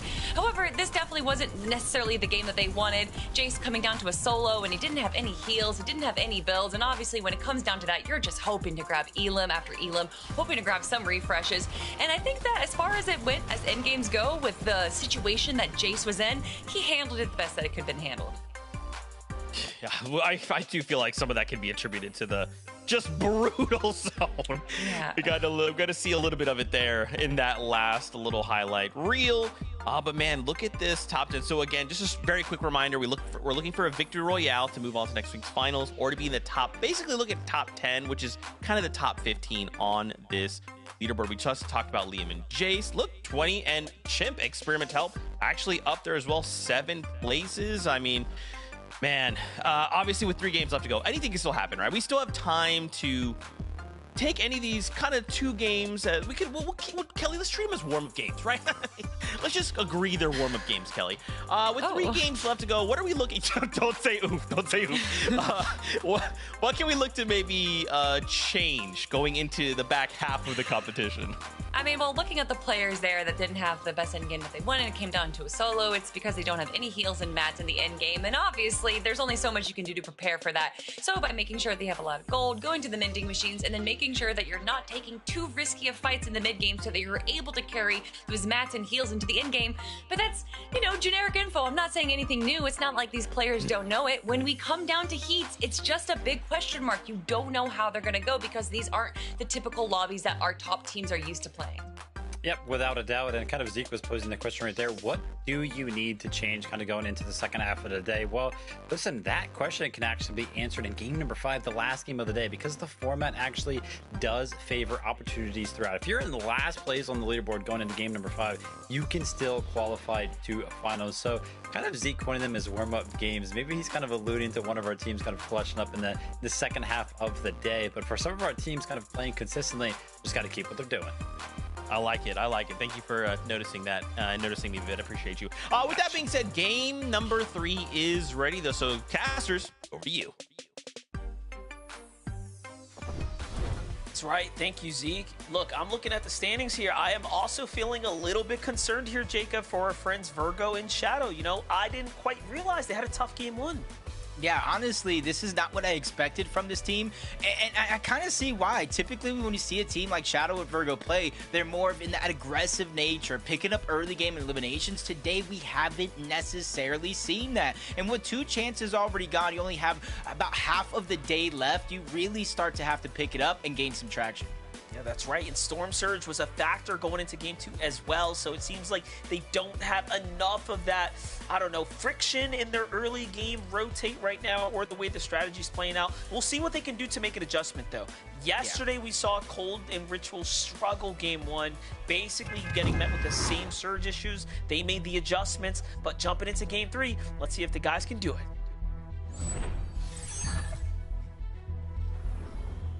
I kind of hit the nail on the head. You've seen a few teams already that you wouldn't expect struggle with Storm Surge. Obviously, if the zone pulls away, it doesn't really help much, but this is the moment. If you are a team like Shadow and Virgo, and after every single week, players are looking at you as one of the teams to beat. There was even a little bit of rumors talking about if trios was a thing, Peterbot, Poyo, maybe Virgo in the mix as well. So we really need to see more out of Shadow and Virgo, and I want to see it here in this game. Yeah, Virgo also sending those messages online like, hey, Virgo, you know, Peterbot, it's time. You know, just trying to hype things up, keep himself in that conversation as the next elite up-and-comer. At the end of the day, you have to prove it. Got to put up the numbers, got to put up the performances to continue to be regarded as one of those ones. Quick and Avarsky, though, has got their drop to themselves here. We'll be jumping around some of our usual, I'd say, fights here in just a couple moments. Here's Day and Passion versus Blue and Maji. Already playing to see who's got the best drop. This has kind of gone either which way after the first couple of games. You know, Day and Passion had game 1. Blue and Maji got game 2. Game 3, Blue's going to get the gun first. Can he get the first exchange here? Allows Day to slip away for just a moment there, but the follow-up is good onto Passion. So it's not looking too good for the guys up top. And there you have it. Yeah, Day just getting stuck with the lesser of the floor loop, the burst. Unless you're hitting all headshots with that one burst, you're not really going to be able to do much against, you know, these quick fire weapons just like the SMG that they were able to get. But the team, you know, I want to see them do good. Virgo instantly landing on that duck game, just trying to get as much of the loot out as possible. And so when it comes to the early game, it is a little bit of a slower approach because Heatwave Harbor, at times, there's so much space, there's so much loot. And for Shadow and Virgo, you really have to decide, do you go and try to take advantage of some of those early game contested fights, or do you go and try to give yourself the best loadout so when you do end up in a fight, you have the best chances? Well, knowing their history, you know, they've always been a team that never got a name POI. They played on the outskirts, really scrappy drops. They just made the best of it. This is the first year, the first seasons, right, that we're seeing them get the respect that they're demanding and then getting big POIs. So they have to do a lot with it, or they're going to end up back in the gutters, being contested, and pushed to the outsides of the map. Seeing our game 1 winning spot, Frosted Flats, with Acorn and Bolts no longer in the game. 2 teams, unlike the 4 that we saw yesterday when Hobby and Aminish qualified, choosing to make that their new home. You can split Frosted Flats, it's just a choice if you want to. So there's a ton of loot and opportunity there. Vert and Sales coming out of their split drop as well, and that's kind of one of the downfalls of having a split drop. You can feel all the confidence in the world, but there's never a guarantee once you continue on your loot path that it's not going to be taken from somebody else. And you're already seeing in and around this actual spot, it is getting a little crowded, and they haven't even reached over towards Sinister Strip yet. Yeah, 2 other teams already cutting into the route. It's going to affect them a fair bit. They've done relatively well to keep their points up. Meanwhile, Aviv is trying to quickly get his loot situated so they can get a move on as well. Very slow start for the most part for Aviv and Veer, but there's a team in the city just next door. Meanwhile, you have Cade, Seal just kind of looking out here. The team's pinching them at the chop shop right now. One opponent on either side. They're looking to be making a move here shortly. Yeah, nobody really having a full loadout, so to say. Maybe Tram and Daxton do have something different. They have the majority of the loot over at the chop shop, but it's not a risk Yeah, it's not a risk Cade and them are just wanting to take just yet. Just go ahead. You guys can have it. Your position. We don't know exactly where you're at, so it would, in theory, be a little bit of a risk. Try to hunt inside of there. So they're just going to go ahead and hope some of these other splits aren't as looted. Weez and Boogie, we saw them go down last game. And again, Wonky Land getting a little bit more and more crowded. It's not just the teams that are landing at Wonky Land, but the two that land below on that little island south of the minimap. See it though, they're moving right up and into Tank. Tank's already just lurking nearby. Having that trigger discipline to not shoot Weez who's out in the open. He's got a chance now to light up Boogie here. Waiting for his teammate to kind of swing around before he opens up. Any shots is going to be important for them to tag. Virgo, Shadow. This is the adjustment to the strategy. They knew they needed to start getting early surge damage. This fight here with the pressure on them, it's going to be a determining one. Yeah, this is the switch up I do want to see. Start to build that confidence fight by fight. It's typically what they do best, but you're seeing two different fights here. Heat Wave and a Wonky Land. Tank is going to go down in Wonky Land. He was able to survive in that last game, but Shadow and Virgo running into some troubles as well. Virgo getting tagged up just a little bit. The Storm eating at their HP. They do have some Chug Jugs in their inventory to get it back, but it kind of put it to pause on the fight. Definitely, it's cost them their Chug Jugs here, so it's going to be really important that they try to finish this one up. But Shadow and Virgo's going to cough him to disengage. Getting back to the fight with Stars, though. He fails the Shockwave. Both sides got a knock, but Boogie ends up getting the pickup onto Weez. Weez is going to bounce right back in with the Chug Jug here, and they might have made a mistake allowing him to catch too much distance here. More so now, that third team's just there, sitting above Ghost and Raz. Just trying to take advantage. Any damage, better than none. And they realize Boogie might be a solo here. This might be their best opportunity to actually pick up one of those eliminations, but Weez still hiding underneath those bills, trying to go ahead and cancel out some of those options. Ghost getting pushed only for a short second. And this is where you can kind of see on both sides for Raz and Ghost. They're just trying to maintain their presence with the little bit of elevation that they have. Comes the Shockwave. Off they go. Straight to get those Meg kits there. Try to buy out the Meta Machine.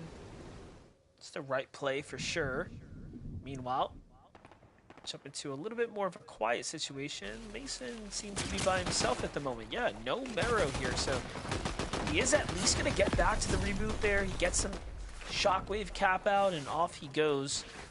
Lucky for him, there is a few teams there, so chasing here would be very dangerous, but Mason should know, just like we know, there's always danger lurking in the storm.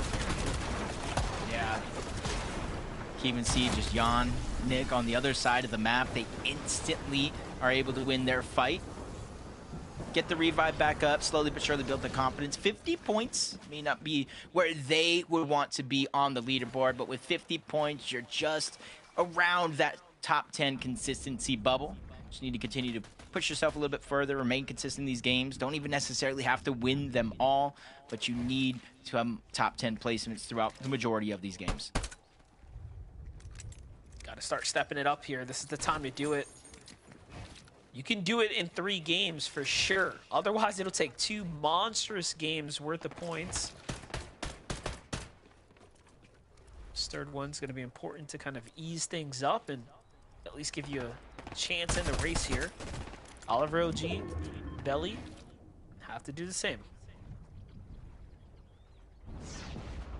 This is where, depending on where you're kind of positioned on the map, the game tend to slow down. There's just too big of a risk to taking that close quarters combat style fight where you're box fighting, going for shotgun shots, and that's why you see how many teams are actually in the zone here. A couple of them at Wonky Land, Frosted Flats, Golden Grove, a couple more split between the bottom, and I believe between some of these games, I saw somebody talking about at one point or another in the 5th zone, 36 of the 43 teams alive at that point in time in the game were outside of the zone, Monster, 5-6. And so that just goes to show how the meta has shifted with a little bit more safer gameplay in a lot of these instances. Definitely some players looking to kind of pull back a bit here, but look at Chimp at 20 right now. Still 0 eliminations, and I'm counting the teams here. 4 other duos sitting at the Battlewood. Got to make a move right now. Otherwise, you'll be met with that Storm Surge warning here shortly. Looking at how capped off they are with all their builds and general loadout, I don't think they've gotten into too much action unless that Storm Surge tower is theirs. Either way, Nexi, Jerry's on the other side, already based up next to some opponents on top of the machine. They're just poking him from all sides. They almost had an opportunity there to catch him off guard, but if you kind of look at the HP of all the players around, the ones that were trying to force the tempo of Reset and Night Knight were the ones taking most of the damage. And now you can see they're probably already feeling uncomfortable for their Storm Surge, and now you almost got a max pool across the map with so many teams in your path along the way there. So those shockwaves, you have to use them perfectly. Too much air, you're going to become a target.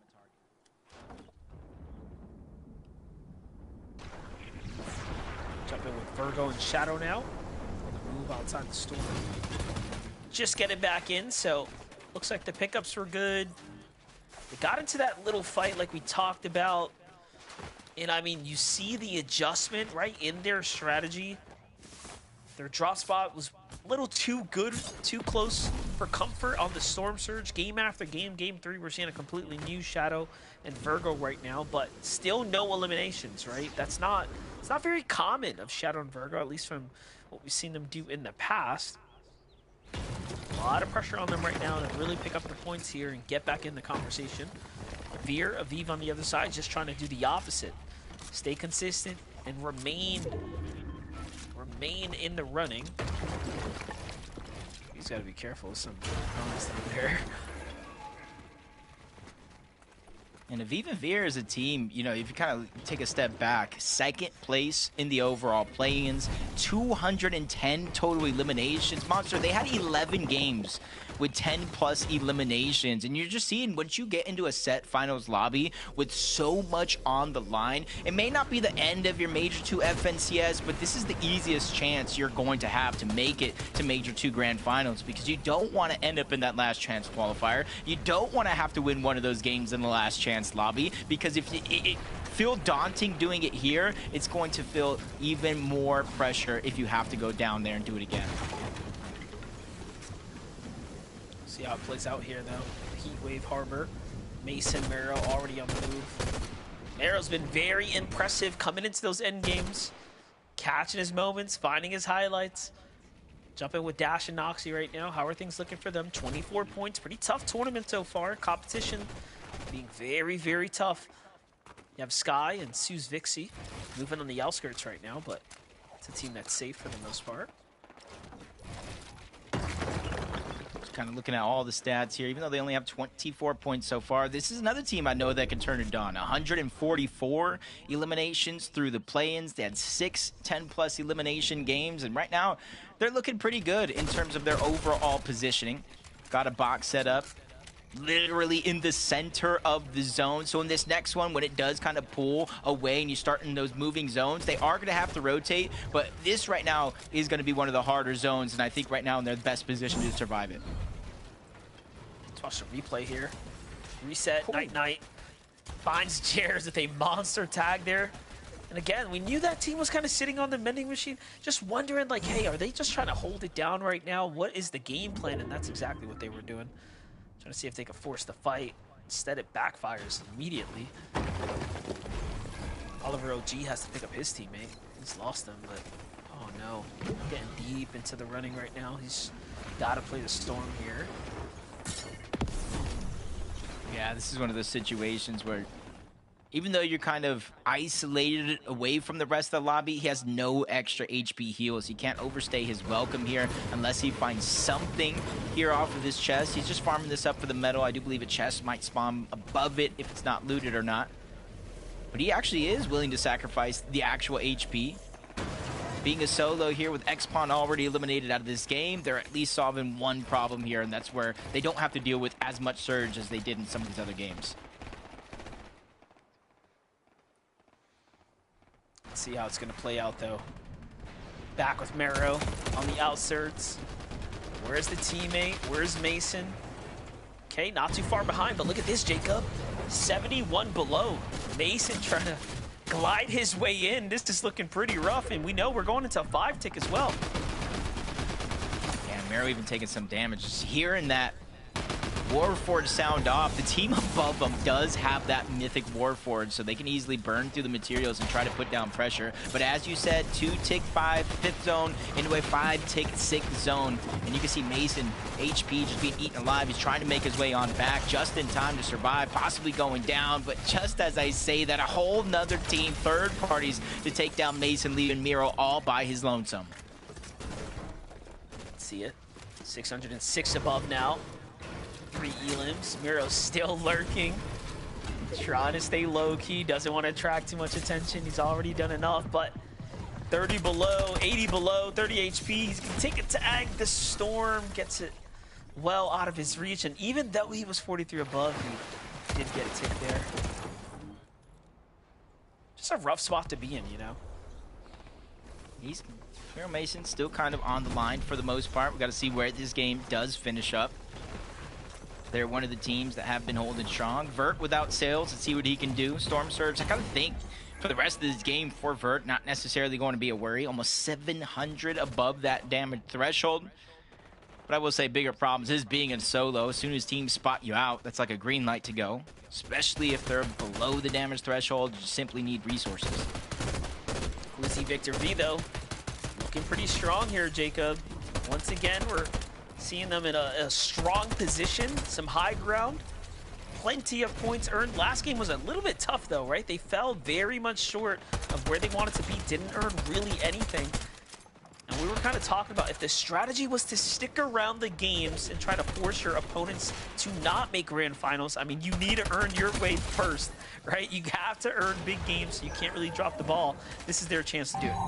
Yeah, especially more so now that Victor V is finding these eliminations, finding damage. That was part of the reason they went down early. 26th place in that last game, only 1 eliminations, and it was because of Storm Surge. So they really didn't get much points after that 2nd place finish in game 1.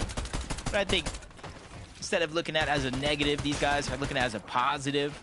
You know, we played bad in one of these games. We cannot have too many more of these mistakes. And there goes Victor V finding yet another elimination. So that's 3 more points to their total. More points. Things start to add up. Slowly but surely, you got to walk your way to that finish line. Veer, Aviv, 1,000 damage above. All they got to do is just play their game, keep a low profile. Doing just that. Nice little low ground. Front side rotates happening here. Victor V is going to find another elimination in the feed there. 29 teams, make that 28 teams remaining. Only a few solos littered around this lobby as Victor V, Queasy looking to reinforce their position. They do have some of these trees and extra fields to protect themselves with. But it's the shockwaves when teams go for the high ground that can truly make the difference. In Shadow and Virgo, you see in a world of difference from them here than in the first 2 games so far. They're feeling a lot more comfortable. Even without eliminations, you can kind of see it in the damage. 626 above that threshold. They get those eliminations, or at least the loot from those eliminations in the backside of the zone. That's going to help them push a little bit forward here in this game. I'm liking it. Look at this. Look at the split that you're seeing from Queasy and Victor. This is as textbook as it gets for a team that is in control of the lobby. I've seen it time and time again. This is how you take full control and you actually minimize any other team from getting in a position to contest you. Victor comes to join Queasy on the front side. It's cost him a lot of material though, no refresh just yet. Meanwhile, Oliver OG flies a little too close to the sun. He gets burnt a little bit there. The V finds himself a little refresh here on the outskirts. It's not his Elim, but the mats are very much welcomed at this moment. He was willing to trade health for that, so we'll see if that ends up being worth it here shortly. And right now, we're just barely in the beginning of these placement points. 2 teams going down, 2 teams worth of placement points so far. It's not where you want to let your foot up off the gas by any means. Talked about enough top 10 finishes can all but qualify you to the grand final, so consistency is definitely going to be key. Liam, Jace, 120 points and counting here. A lot of damage landing onto Liam, forcing him to back up and slow his roll for sure. But luckily for him, Jace full HP, getting ready for this next rotation. Burr goes down, Shadow's by himself. Big shot gonna be fired, but another elimination as they go down here in game 3. Yeah, he caught a tag there too, just not enough to finish the job. But look at this. There's a team, Night lurking on Queasy and Victor V as well. Look, they actually end up going for it. They were playing the Storm. Very smart on them to do so. Victor and Queasy don't have the material counts to actually push for the fight, though. They're going to have to concede the high ground. And Reset and Night Night don't really have much either, so that was just a complete pump fake for them. Victor, Queasy switch up the strategy, go front side, low ground. Now they are forced to play for a fight. Just a complete shift of the dynamic here. Yeah, the blessings for them right now is they are in the front side of zone, trying to take control as much of the space as possible. Here's a few teams fighting, peeking, seeing if it's of any interest. With no opportunities to strike, they're going to go ahead and heal up as much as possible, get that effect because they know they're going to have to run into zone, sacrifice the HP. It's the only way they can get right back into position here. Yeah, they go out and around. Victor finds one on the flyby there. It seemed like, no, it was actually Aviv who snipes the Elim. Hold up, Aviv might be putting up the performance to clutch his way through, but first we focus on Jason Liam here. 3 eliminations, another end game. This young and up-and-coming team is playing very, very well. I know the guys at Void have to be excited about this one. Jace is their pretty much rising star at this point. Queasy, Victor back to them. 5 Elims on the low ground. Essentially all but qualified. Around 160 was yesterday's total. They are so close. Noxy Dash, they don't want to have to worry about qualifying through consistency. They have their moment on the high ground now, but just like everybody else we've seen in the clouds, the material count is lacking, just like Knight. They did so much work. They had high ground at one point, but they lost everything, and they returned to fight Victor V and Queasy, and they get their revenge. You take our high ground, we take you out of this game. Yeah, this is working really well for Victor V and Queasy because actually they need the points more than anything else. They want that consistency to come through. Liam finds QK, finds the follow-up as well. The Siphon goes through, but he's met with a huge shot on the other side, and Jace didn't see the boys in his box, and down he goes. It's actually Cat here who finds the Elim. 20 now popping off here. Chimp down and out for the count. Queasy's by himself. Victor's already fallen. Queasy picks up 2 eliminations now. He's got so many heals. This is a smart play, but he's got to get a little bit more. There's the Siphon to give him the room to go ahead and pop that Chug Jug. He can do so if he wants to, but if he wants to win the game, he's got to be in a stronger position.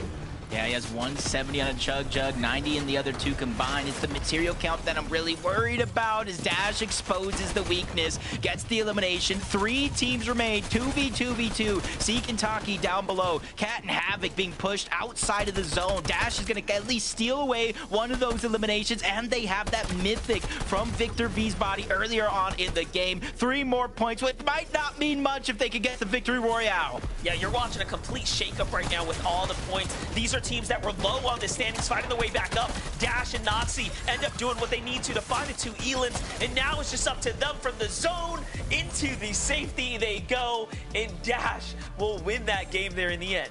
Yeah, that's a big game for Dash and Noxy. They had a decent performances leading up into this Victory Royale. Consistency is key, building that momentum and confidence. And right now, they have to be feeling out of this world. A trip to the grand finals, Monster, with that Victory Royale. Right, Zeke? Bro, you could not be more right, Jacob PR. What's very interesting, going into that game, Dash and Oxy were 26th place. 26th. With 2 games left to go. What a great time, Kelly, to go ahead and just get a Victory Royale, right? Halfway through the competition, you're starting to get maybe a little worried, starting to feel the pressure a little bit. Looking at that bubble thinking, can we make it? Oh, actually, just kidding. It's all good. We get a Victory Royale. We're good, Kelly. Let's get out. Let's go. They played that end game really smart. Obviously, it was Queasy and Victor V on height, and instead of trying to fight that directly themselves, they allow Reset and Night Night to go for that. And then once you already start to see the contention going on for high ground, that's when it kind of allows other teams to do the same. And I think that's exactly what we saw from Dash and Noxy there. They just waited for the opportunity for that high ground to be just a little bit more vulnerable. And going up against Queasy and Victor V, that's always a big question mark on how that is going to go out in your favor, right, Vivid? Yep, without a doubt. And for Dash and Noxy, this qualification is going to mean a lot to them because they actually missed out on major number 1. So kind of returning to the finals for them will be exciting to see them there. But yeah, what's the most impressive thing about their high ground retake, you can see they already have 3 eliminations, but when they were actually first initially up on that high ground, they had 1 singular elimination. And why that is so tough to actually kind of fathom sometimes among some of these end games, because if you only have 1 elimination, that means you probably have only gotten 1 refresh. Of course, there's a possibility that you went ahead and picked picked up an elimination that you didn't necessarily get. But for them to kind of make it all the way to the end game with such a low amount of elimination, you got to imagine the rotates for these guys were on point. And like I said, kind of returning to the grand finals for both of these guys. They did unfortunately miss out on major number 1. They are probably so excited. Dude, you gotta be, right? You gotta be just thinking, hey, finals, and if we can just do well in finals, maybe the global championship is in reach. You know, like there's so many paths that now open up for the duo. But again, right now, it's just about next weekend and the finals. Okay, 2 games left to go. We're gonna go to break. We're gonna start setting up the standings, see how things go or are going. Prepare ourselves for the last 2. Don't go anywhere. We'll see you in just a moment.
What's going on, Fortnite fam? Welcome back to the FNCS. Halfway through the competition, this last game goes over to Dash and Noxy. They get the Victory Royale.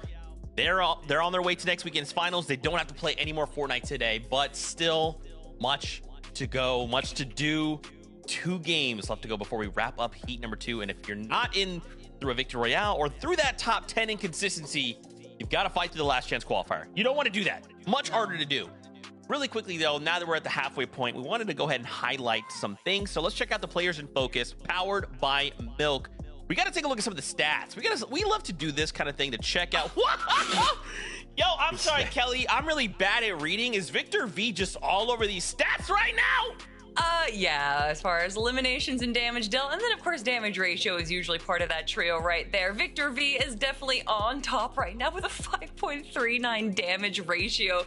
That's crazy to think. I mean, yes, they have made it to the end game every single game, but to do that without winning a game, I mean, my goodness. This is kind of crazy because I'm actually looking at some of the damage that he's actually dealt right there. You can see 3,273. So I was kind of curious to know how the rest of the lobby, the rest of Heat number 2 is kind of stacking up against them. The player behind him in damage dealt is actually QK at 2,000. So Victor V has almost a 1,300 damage lead over just second place right now. He has only taken 600 damage over the course of these 3 games, which is actually very, very crazy. He's doing so good. I mean, that mythic pistol in his hands is just deadly. I mean, it's a great gun, but obviously in the hands of Victor V, who has just been proving himself season after season for the last 2 years now, that he could be regarded as one of the best fraggers in the world, and obviously paired up with Queasy, leading him to victory right now. This is definitely the duo that everyone was excited to watch, and I'm glad to see them being able to pull out some incredible games so far. But that VR is still within their grasp. So close, Zeke. Maybe they just want to play out all 5 games. It wouldn't be something new.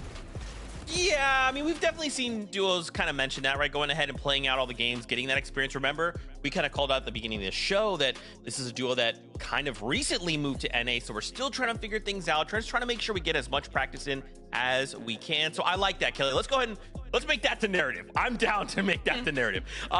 Looking in on our first place team, which is currently 4th place. Don't worry about those other players. That means that the 1,000 points mean they've gone on, won a victory out. They're on to next weekend. Liam and Jace, guys, they are doing so well right now. They have not had a single game outside of the top 8. Though the eliminations might be just a touch on the low side, they have really nailed the, like, we need to do everything we can to make it into the top 10. And if this was finals, Kelly, that's pretty good.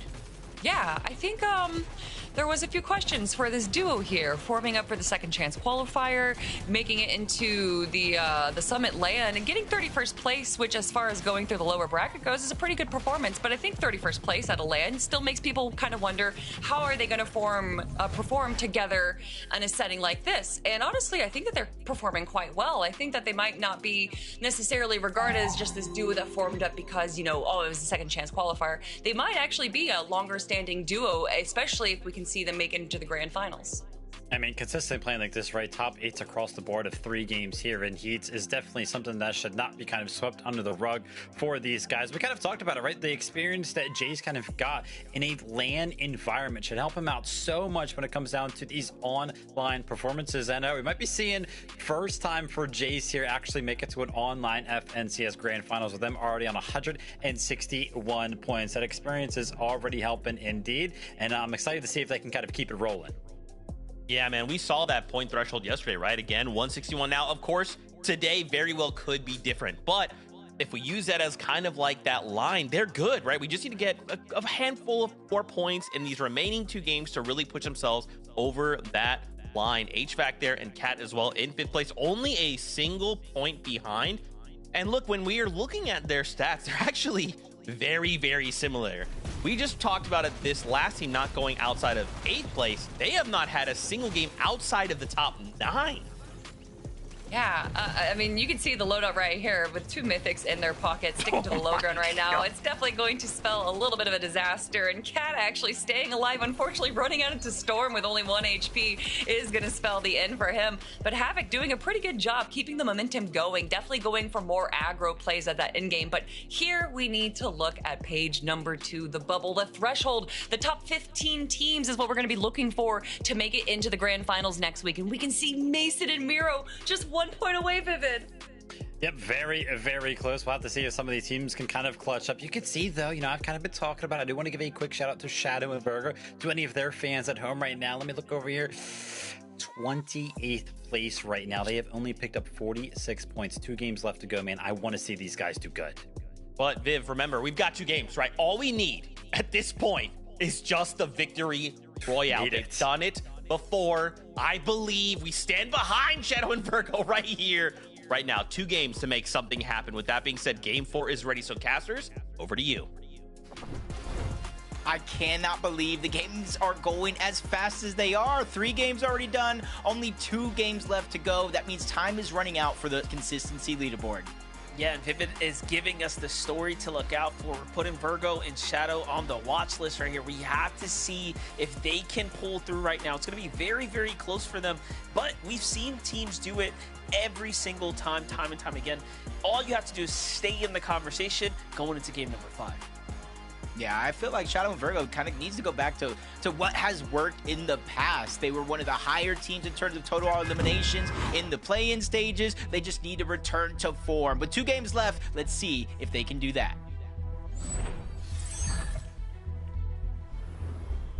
All right, Jacob, game 4 is kicking off now. This is it. The final 2 games of the tournament is here and now.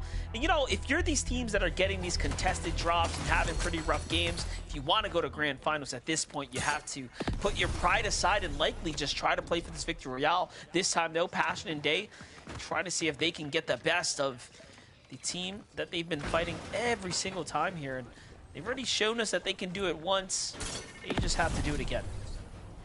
Yeah, see Day just shocking up, trying to get that bird's eye view, finally getting the audio notification of where he's actually trying to hide on the side, returns back to Passion. Just making sure that they don't get caught off guard by any means. They're going to try to look for that elimination onto blue. It's almost in Maji's best interest to continue to hide, but since he is running around, they're going to figure out exactly where he's at. Passion's going to be the first one jumping in, not necessarily landing the game-changing shot there, but Day is just slowly but surely on the way, trying to take a different approach from the bottom up, spraying through those builds. Maji's doing a good job of getting away, drawing time. Blue has made his way all the way to the reboot van to try to get it off as a solo. Yeah, very nice. He is going to be able to pull it off, so Maji's just got to buy time. Look at Day doubling back, shockwaving across, trying to catch him on the exit here. A couple shots go down. It's not going to be enough to put any pressure up. It's just a distraction. He goes right back in the van as well. That's hilarious. Just to buy a little bit more time. And did Maji escape, though? No, he kind of stays around here. So he's riding this one till the wheels fall off. And what's sketchy about this is that they actually have 55 points, right? So it's not like he needs to throw this game away by any means. This clearly is what he believes is the best decision. Yeah, he did land a good shot on the Passion there, but Day quickly turns that one around, gets him with the cone, catches them all with the elimination there. And this is the thing, though. It's good job to win the fight, but Day and Passion find themselves so low on the leaderboard, you almost need a victory royale. You need to turn something of this game, even if you don't get the win, top 3 with a certain number of eliminations, so you give yourself a fighting chance in the last game of the day. Yeah, they literally need to win the game. And that's why I was kind of confused about Maji, because, right, Maji's had, let's just say, 55 points, right? They might be feeling like they're out of the running here. However, you look at Virgo and Shadow, 46 points, and we're asking of them to have 2 pop-off big game performances, right? So, like, anything is possible when you're still in, you know, on the board, if you will. You see here, 6 quick points picked up for Sleaze. And they're going to go ahead and find themselves at 72. That same feeling from what we were watching yesterday. You know, a lot of these early games, very, very slow for some teams to react. You know, 90 players, 85 going into Storm Surge. This time around, game 4, just like yesterday, moving at a very accelerated pace. And I think it's because what is at stake? You don't want to go through that last chance qualifier. You want to use this as your opportunity to give yourself an easy road. You could be one of the first teams to claim a drop spot as well. So it really boils down to what these guys think is most important for Ghost and Raz. 3 points. Again, it's a very similar situation, needing a victory royale, so now is not the time to make any mistakes. Can't make any errors here, especially when you're this far in. For Ghost, Raz, they're just kind of sitting out. Those 3 points showing us that they have picked up an elimination, at least here on the day, so everyone is capable. Tank and Stars, though, don't want to do anything too risky.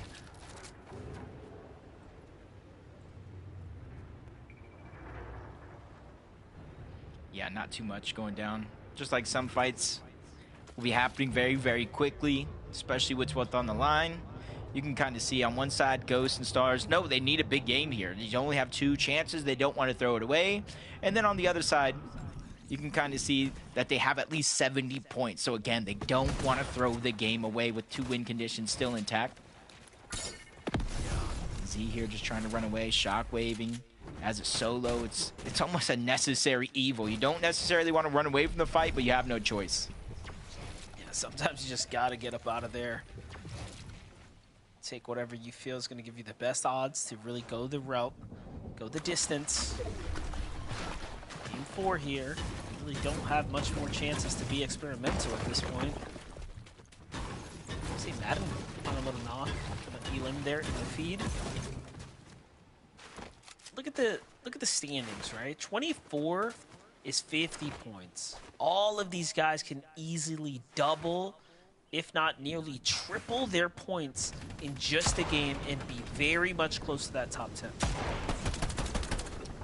And the consistency hasn't even reached 90 points yet, so it still is anybody games, including Sky and Vixie here. If they can just survive this onslaught, one of them being dropped down to just 75 or so HP. Vixie just trying to build some extra space. They do have a decent loadout, especially Vixie. Mythic does have the purple shotgun, can deal a ton of damage in a short time, but it's worth the risk. I'm not necessarily sure that's true. Ralphie and JB, they're keeping pressure from up above. They only have 12. They have better loadout, and so where you can see they're probably feeling confident, but again, I think it's just a risk-reward scenario of taking an early game fight for some of these teams.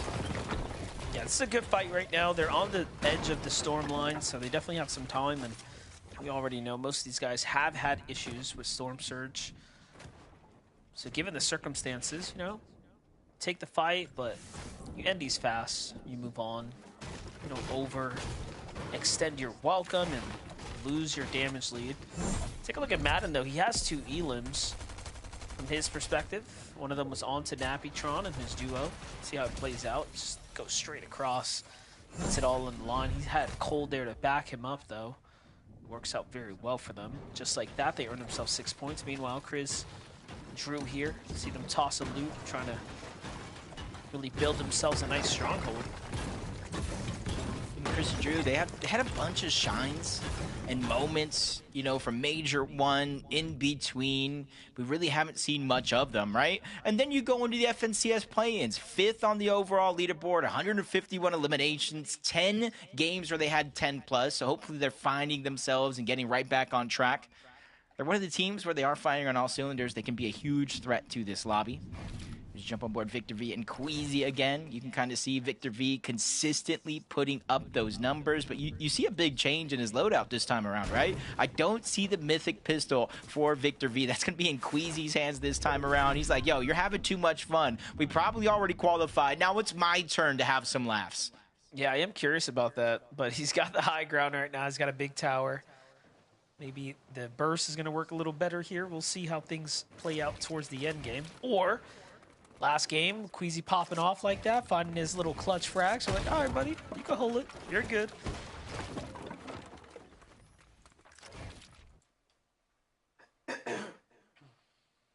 Sales of Vert, 123 points, 9th on the overall leaderboard. They're not in a position where some of these other teams, you know, absolutely needing a victory royale, but you know, being under most of the totals we've seen, not only on NA, but different regions as well. They just need to push themselves just a little bit further. In theory, they could qualify off this game. They just need to place, you know, relatively top 8, top 5, something or so. So jump aboard Cat, Havoc, positioned up above. And the interesting thing about where they're sitting right now, Monster, this is where Muzz, Rise, Curly, and Tyler all stand to get their surge for the most part. Maybe a couple of those surrounding mountains. So with one team out of the lobby, another team is kind of taking their position on the map. Yeah, definitely. We're at the canyon. Pretty strong spot, but look at this. Oliver OG's got this duo sitting right on top of him there.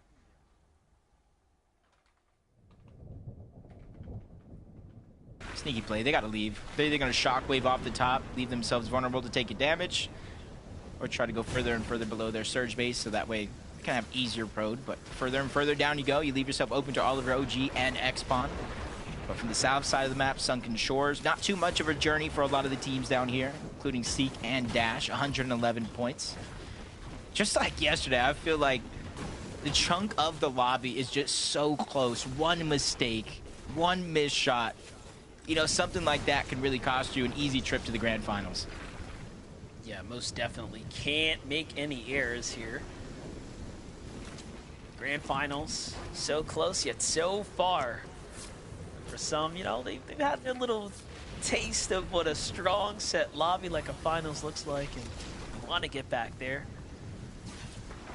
Let's see it, though. Things are really settling in right now. It's almost like a reality check for a lot of these duos as the pacing has really changed going into Game 4. You know, normally these games start to pick up, right? Especially if it was a finals, but in a heats, everything slows down because the way the format works, anyone can still qualify off that Victory Royale. First time we're seeing Sapiro here getting into a fight with duo Melly. Looking good so far. Finds a couple tags here. He's got the momentum in his favor. ZW's a solo, though. He's already lost his right-hand man. He's just going to have to try to play his best here. Yeah, against one of them at the bare minimum. He has a little bit of a health advantage. But that one's going to go right out the window in a 2v1 situation. They're going to have ample opportunity here to try to box up, heal up, so they don't have to worry about the possible one shot taking them down. And now they're going right back to work, knowing that he is going to be a solo. They're just trying to pressure into those box, make their way in, try to really catch him off guard in a 2v1. But there goes the first shot. That was a haymaker. Melly goes down. Oh. We almost seen a miracle happen here right before our very eyes. And that, my friends, is why you never let your guard down. Anything can, of course, happen. And ZX almost clutched that one up. But in the end, a valiant effort nonetheless. Jumping with Veer and Aviv here. This is where you want to be coming into Game 4. 121 points, a very strong day so far for them. They have a team hot on their heels, though, kind of chasing their rotate here. And I'm wondering if that team is desperate for damage. It's actually Jason Liam. This is really, really scary. That's a good duo. Yeah, that's not only a good duo. There might be some plans going down here because Liam and Veer were actually a duo monster. And get this, they won a divisional cup. But for some reason, Veer's like, you know what? I'm going to go ahead and take my talents on over to Aviv. Liam went back to familiar territory with Jace. So this could be, I'm saying could, leave a question mark there, a situation where Liam's like, I'm getting my get back. You left me, and now I'm going to leave you in the dust. Yeah, that is right. A lot of history there. Sharkman, Yuz on the other hand, leading with consistency so far. Really interesting. You see here, they've taken the most storm damage. Playing into their strat.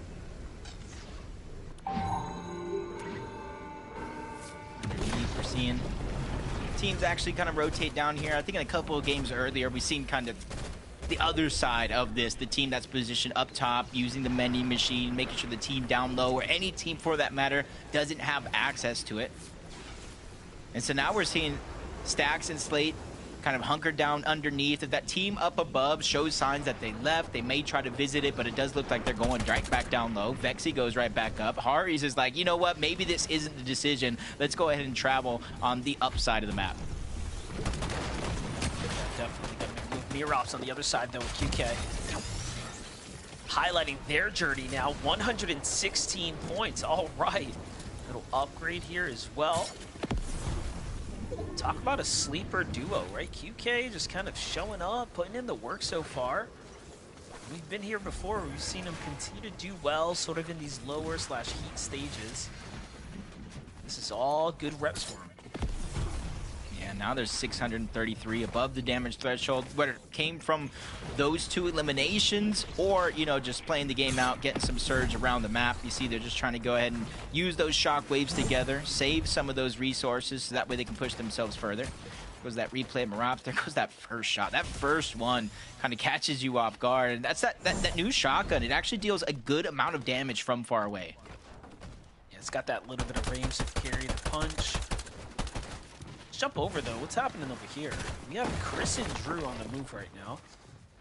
Only 97 above, and then you see Virgo's nameplate in the distance here, playing the high ground now. That's a strong position to be in with how many teams are rotating right now. Hopefully they're finding the damage that they need.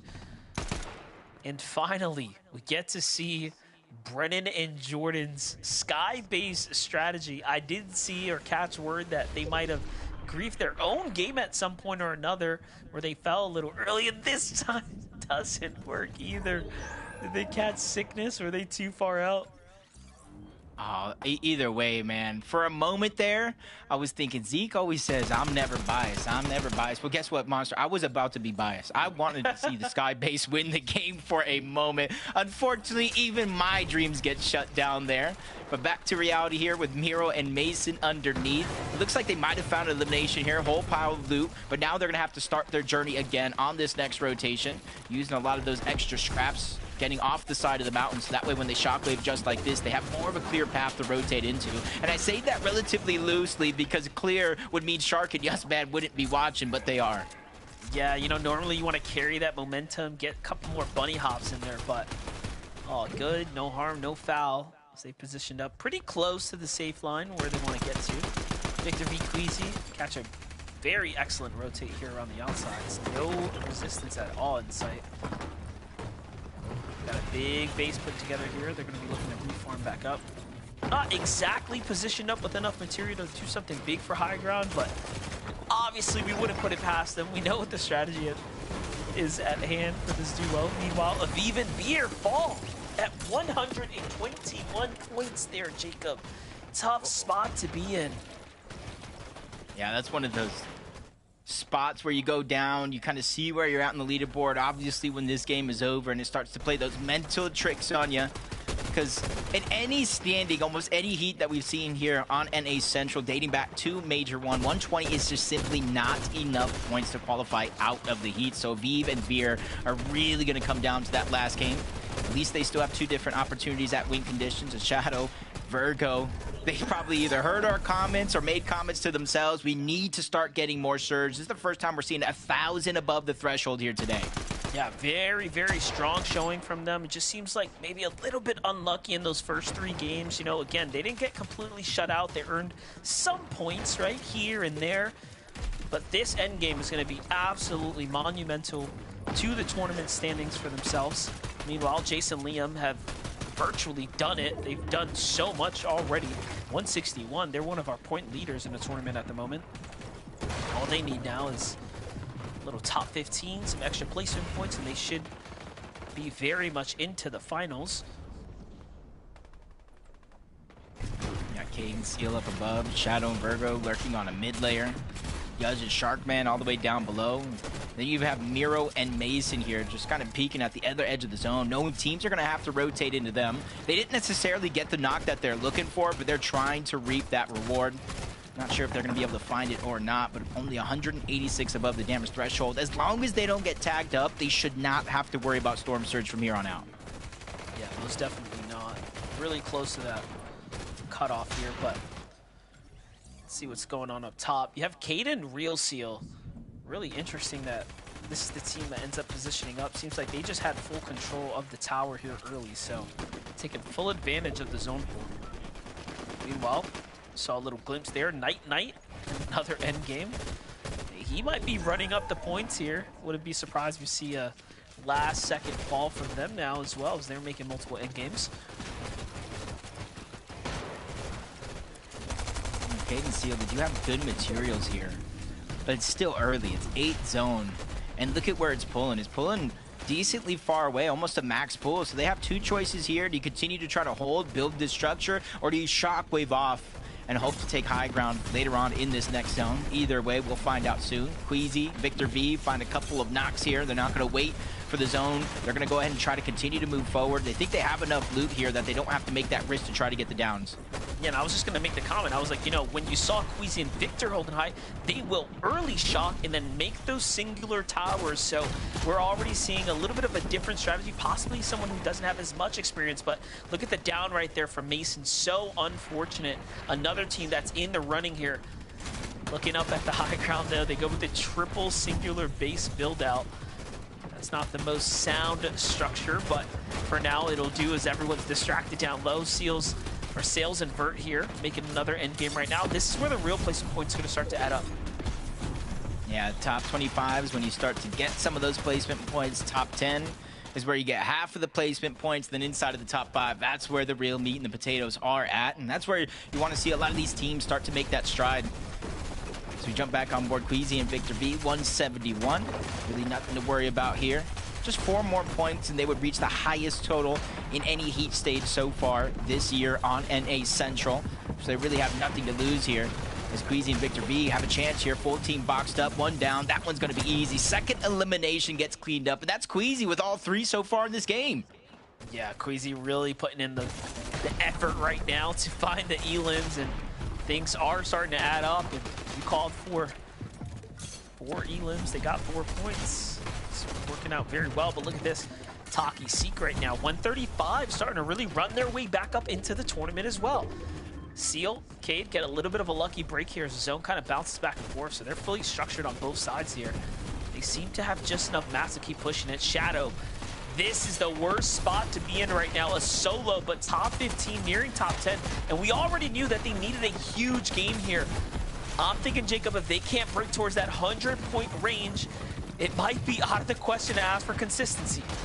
I gotta agree with you there. So there's a lot of pressure on Shadow. Not as much as Victor V, even though they're both in solo situations. Jace having to scramble around, taking a big shot, dropped to 67 HP, but a little bit more than Liam. They do have some chug, some big pots, but they have to figure out a way to get out of this chaos. Survivability is going out the window, especially with one of them being dropped.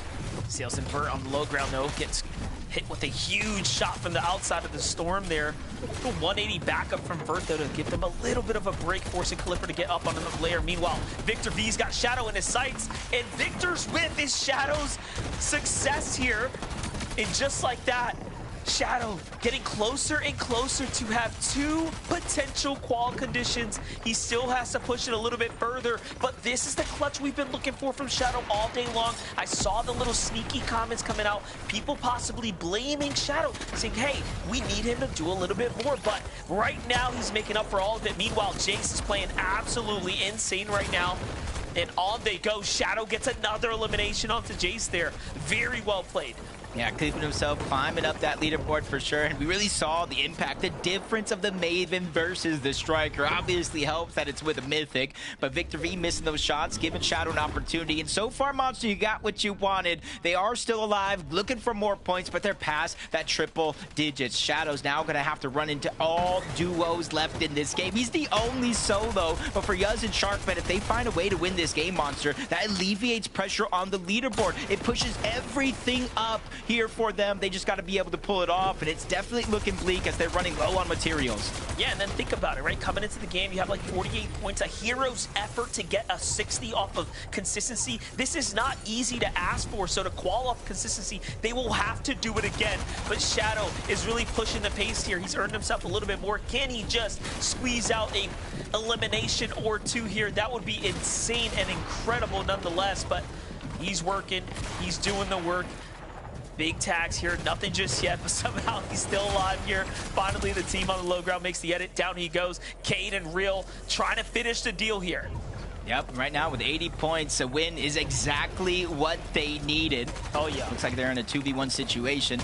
They have Taki there down below, scrambling around, just trying to stay alive. They're taking multiple angles. They clean up the first, and they get the second elimination. Cade and Seal are our newest team to punch their ticket to the Major 2 Grand Finals. There's always that one team that comes up out of nowhere, that one team that needed it, that was too low on the standings, that then finds their, Cinderella story, if you will. And just like that, it's going to be for Cade and Real Seal here. Zeke, what a game.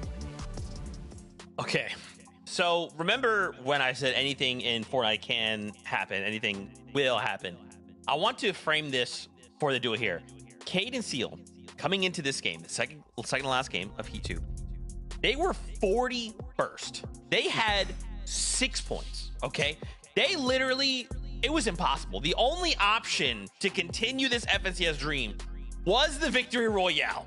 And Kelly, Fortnite do what Fortnite do. And here we are. We are going to finals off of a Victory Royale.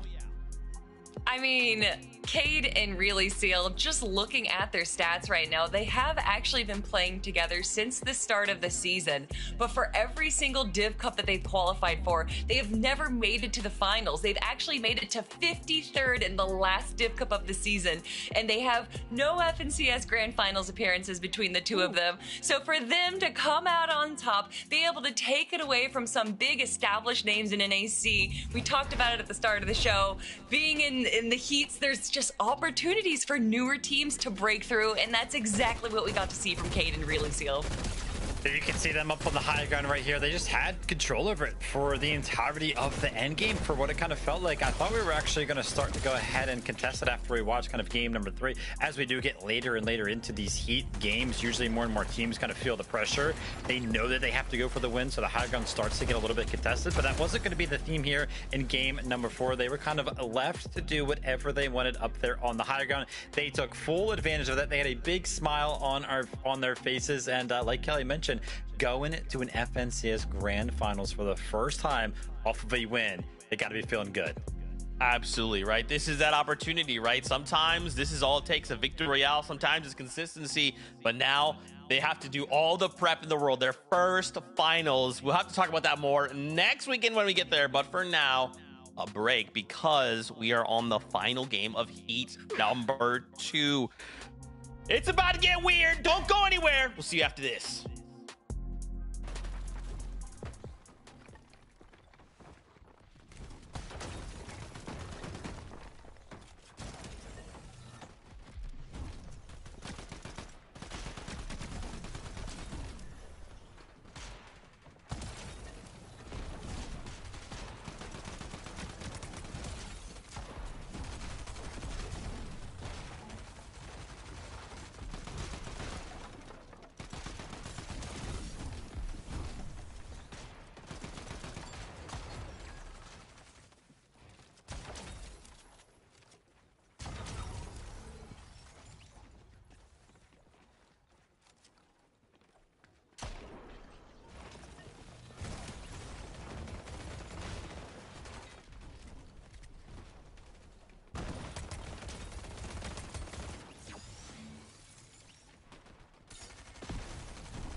We are. Last game, Heat number 2, one last ride, one last opportunity to make something happen to make sure we can make it to the finals of Major 2 next weekend. Friends, we got to turn attention to the leaderboard. So in case you're just tuning in, you have no idea what we're doing here. Very simple. If we get a victory royale, we ought to qualify for finals next weekend. Great, everything's awesome. Or we need to hit the leaderboard and be the top 10 through consistency, which when you look at the leaderboard, it's basically just look at it as like the top 15. If they're the top 15, that's our top 10. Let's take a look together. In first place, currently at a tie, we've got Yuz and Sharkman and Liam and Jace. Both duos have been performing very well, I should say, here in Heat number 2. Both, again, we kind of joked earlier on, Really only Yuz and Sharkman have had kind of one game outside. Like their worst place was 16th place, which, I mean, Kelly, that's really not that bad considering. But right now, both duos are performing very, very well. Yeah, no, there's a lot of teams right now that are kind of performing, but for me, I'm not really looking at the top. I'm kind of looking to the bottom and definitely in that cusp of like around the 15th place. But for right now, I want to look at 10th place, Sales and Vert. Vert, a long time competitor, but hasn't really been able to find their footing for a minute as far as the grand finals go. But currently sitting at 10th place, I don't know if they can feel too confident just yet. But after that last game we saw where they were able to make it all the way into the end game, getting around what I think it was 7th place in this game with 4 eliminations as well. That's good. I mean, they've been kind of making it to the end game every single time, able to grab a handful of eliminations when they do. And obviously having the double mythic is going to set themselves up well. But that water zone was definitely rough for a lot of our low ground teams, Vivid. Yeah, I mean, actually, I think their points should be looking pretty comfortable. We will actually take a look at the bubble here in quite a bit to see what those points are actually looking like here. And as you can see, in 15th place, like Z kind of called out, we are only at 121 points. So you gotta imagine, you can see that gap between 11th and 12th place. That's where we're kind of seeing a big disparity of almost 40 points right there just between those two placements. So yeah, that threshold right now is quite low, but that being said, it could jump up to, like I would imagine, 140, 150 points. So our teams do have to be on alert. But oh my gosh, take a look at this, up 11 placements right there. Shadow and Virgo have finally joined us on at least the 2nd page. Prior to this game, you had to scroll all the way to the 3rd page because they had not actually gotten a game where they even got into the top 10. But after a solo clutch from Shadow, as you can see, unfortunately for Virgo, he went down in 21st place. But Shadow put up an incredible effort to kind of keep it alive for the duo. A 3rd place with 4 eliminations. Incredible effort from Shadow, but the job is not finished because they have 110 points. They're in 17th place. Still a lot of work to be done. The turning point for me in that game was definitely Shadow getting elimination on Victor V. It was like this moment where it was just a 1v1. No one else was really paying attention and allowing them for Shadow versus Victor V. And then to be able to get the mythic pistol that Victor V is known to be holding, carrying that into the end game, allowing him to just survive that much longer. You got to think, that might have been a little bit of luck for him, but it's Shadow and Virgo. They've been proving this season that they can definitely bring their A game. They can compete with the very best. So you know, Vivid, let's be honest, it's a little bit of a surprise to see them performing at this level when we've been seeing and hearing, especially from Virgo, how well they've been recently. Yep, so for a bunch of our teams, the kind of approach to this last game will be a win and you're in. But I feel like there's a giant team kind of standing in their way, Queasy and Victor V. What's kind of like the easiest way? What is the most known way to go ahead and win these end games? It's of course going to be the high ground. And with Queasy and Victor V not yet winning the game, they're going to be in game number 5. And you gotta imagine these guys are going to want to go up and contest the high ground. This is what they're going to be doing. This is what they're most comfortable with. And it could spell to be spoiler for any of our teams that are trying to clutch up, trying to win game number 5. So keep your eyes peeled, keep them focused on the high ground here in the last game, because I think we're finally going to see a chaotic game. I think so, Viv. The last game always goes like this, right? It's going to be everyone jumping into boxes, getting eliminations as much as they can. But don't forget, keep this in the back of your mind. A couple things. 121 points is currently that top 10, right? That's going to go up, obviously. But also remember, if someone in the top 10 gets a victory out, that's going to pull everyone up a whole placement. So listen, if you're a duo out there and you're trying to make it in right now, don't give up. Fight to the very end of this thing, because it could be you outside of the bubble getting a victory out, finding yourself in finals next weekend. Fortnite fam, buckle up! This is the last game. Casters, take it away. That's right, and I couldn't help but think, Jacob, that the last team that won, that desperately needed it, only makes consistency that much more difficult. You know, usually you want the teams with big points to just push ahead and secure a victory royale. Yeah, so honestly, looking into this one, there's no exact total number of points. I know there's estimates out there, but the easiest thing you can do, let's make it sound easier than it actually is, but it's just simply win a game. Like you said, there's going to be a lot of chaos, a lot of destruction, early game fights, because players want to try to close the gap with eliminations, but will it work out? The last game of the day is ready, so let's jump right into it. Game number 5 is here. This is it, the last opportunities to punch your way through. We still have teams like Shadow Virgo, Mason and Miro, Cole and Madden, right? All of these other teams that, of course, that are outside of the bubble, so close, looking in, that need to pull through with a monstrous game. For Blue and Maji, I mean, they've already proven to us they want to take this fight all the way through to the very end, and they do it just like that. This time they are the winning duo, but had they not dropped the ball last game, they could have been easily in the conversation right now, given that they already had 60 points. Yeah, I'm not going to make it seem unrealistic, but a second-place monster with a certain number of eliminations could, in theory, still qualify them to the grand finals. But I think the team we're all looking at right now, Shadow and Virgo, they're right there. They've climbed their way back, but they are outside of that bubble. And you got to imagine the implications of a team like Shadow and Virgo not making it into the grand finals, or at least being able to claim their spot this early, because there is the last chance qualifier. That means a Heat Wave Harbor, one of the best drop spots on the map, will then open up. Yeah, I mean, they picked up 70 points in that last game. Just talk about a hero's effort.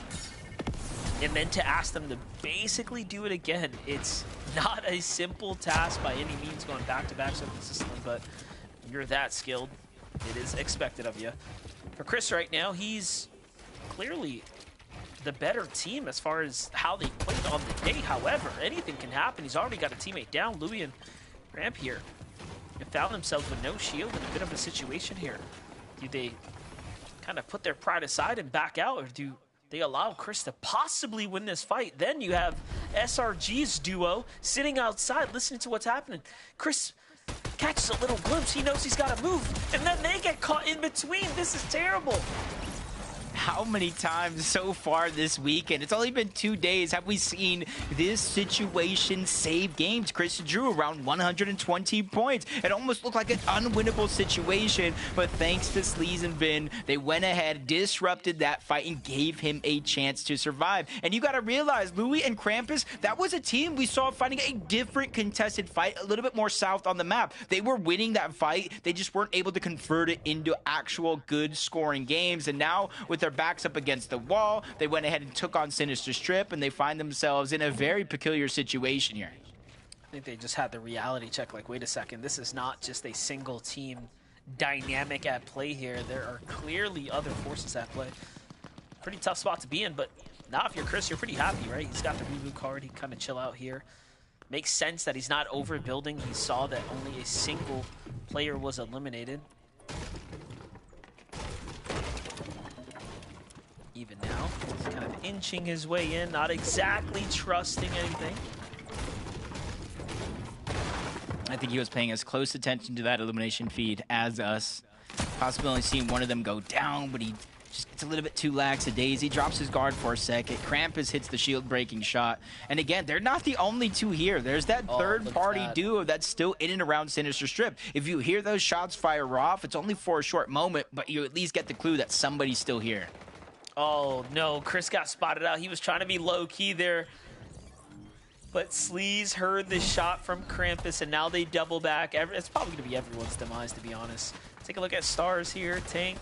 Seen some fair bit of action from them today. Nice little play by him. Just getting up and over. Tank gets his one here. See if he catches the edit. Nice little window peek there. They were looking good up until a certain point. Getting contested off spawn kind of does some strange things. As you jump on board X-Pawn, Oliver OG yet again taking down the boss, grabbing the mythic burst rifle. But with only 78 points right now, they have a scenario where they do win without a win, or get into the grand finals, I should say. As X-Pawn, we saw his first elimination there. You're seeing how they were picking up some early game points and some early game damage. But it's just one of those situations, second place, probably needing 10 eliminations after that. So why not just go for a win at that point? I was going to say, I need to know who the belly boss is, because he's moving right now. X-Pawn. X-Pawn, okay. Very well played for him. Yeah, he's in Boogie right now. I've already seen Jer on the unfortunate side of the clip last round. Now you got Barney and City kind of rolling up here on the outskirts. This can go either which way right now. Oh, Weez might have spotted them. Not too sure, actually. Oh, they did. Look at the way Boogie's looking over. Look at the way Weez is just trying to go over and get him. You are hitting the nail on the head.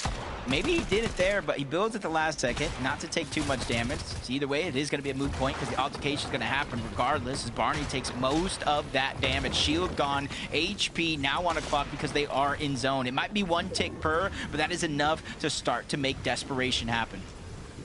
I think they're going to be happy with that damage, though. Look how Boogie and Weez kind of slow down here. Obviously, they don't want to let Vexy and Jers kind of swing back around and third-party them, but they definitely got the best of the tags here, and yeah, realistically, you could just back off of that. Look, now Vexy's got a problem of their own. They can decide if they want to take this fight with Barney.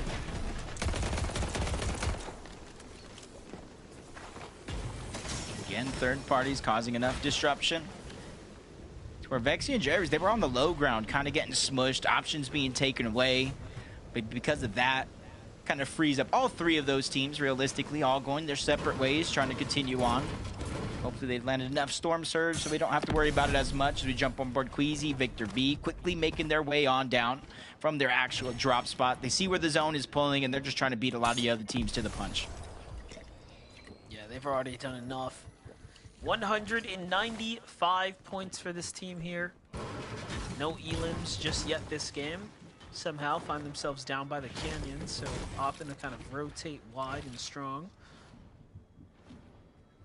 Curious if this worked out for them, though, as far as the overall damage accumulated. See a lot of builds here, so clearly there have been a fair amount of activity in the vicinity. Looking at the feed, yeah, Boone dropping Seek there. I do think Seek was looking pretty strong on the leaderboard. Go give that a quick refresh. Yeah, Seek and Taki were ninth, so coming into this, they did have 190 points. If they get shut out early, though, you never really know, right? 3, 4 other teams jump up, and all of a sudden, you have quite the problem. I mean, I've seen stranger things happen for sure. Just looking at the feed, Madden, Krampus, Z all going down here.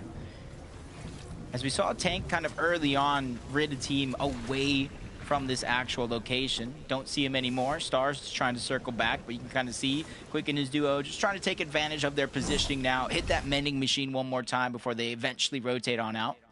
Speak of himself, Tank, you can kind of see, just walked into the trap. They were the ones that kind of cleared this POI, but another team rotating in, it just makes it just as dangerous. It's actually crazy how often that happens. Teams just kind of pulling up without you expecting it, and it just works. Right building every time.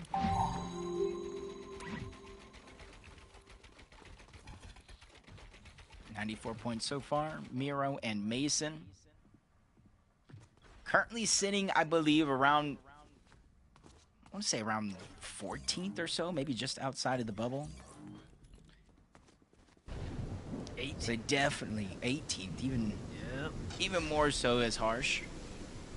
Even though the gap is decently close, what a 30-point swing is all it really takes, but with everybody kind of vying for it, even someone like Queasy and Victor V ending another FNCS heat run here, nothing is going to go easy, especially once we get into these later zones. Once we get into the 6th zone, 7th zone, halfway through the game, where you can't just go back in and try to get any bit of scraps that are left behind. Yeah, the alternative, I mean, you're asking, 10-plus eliminations and outplacing your opponents in order to close the gaps. It's going to take a real huge effort into this last game here. And so far, sitting based up like that is not exactly what we want to see, but we all know the easiest elims come obviously towards the end game. Take a look at this. We were just talking about how Seek was down and out. Taki's at the reboot van. Now again, in theory, these guys are pretty safe, right? 191 points. They've got themselves a nice cushion. There's a 20-point gap between them, Sales, and Vert, right? Essentially, so they have quite some room to work with. Especially now that Seek is back in the game. Kind of helps Monster that Seek and Taki do land sunken shores uncontested. They know the likelihood of somebody else being here kind of slim to none unless they kind of need any bit of those scraps, especially more so the zone pulling towards the north. But another team just outside of that bubble, Oreo and a Rogue, Just using those campfires, man-made on the map, add to their advantage, saving those medkits, saving the chug jugs for later on in this game. And if you're one of those teams that, you know, knows where every campfire is at, every mending machine, you know, you're kind of better off than some of those teams that don't even try to go for it. Jumping in with Liam and Jace here. They've been fired up all day. Last game, another great performance for Jace. Let's see how this duo is going to play this one out here. Actually entertaining the fight right now. Acro in percent right now, 92 points. They're not out of the race just yet, but shoot, you start messing around with the Hornet's Nest, this is going to be a tough one. Especially since both of these teams realize, hey, we're in a tunnel right now.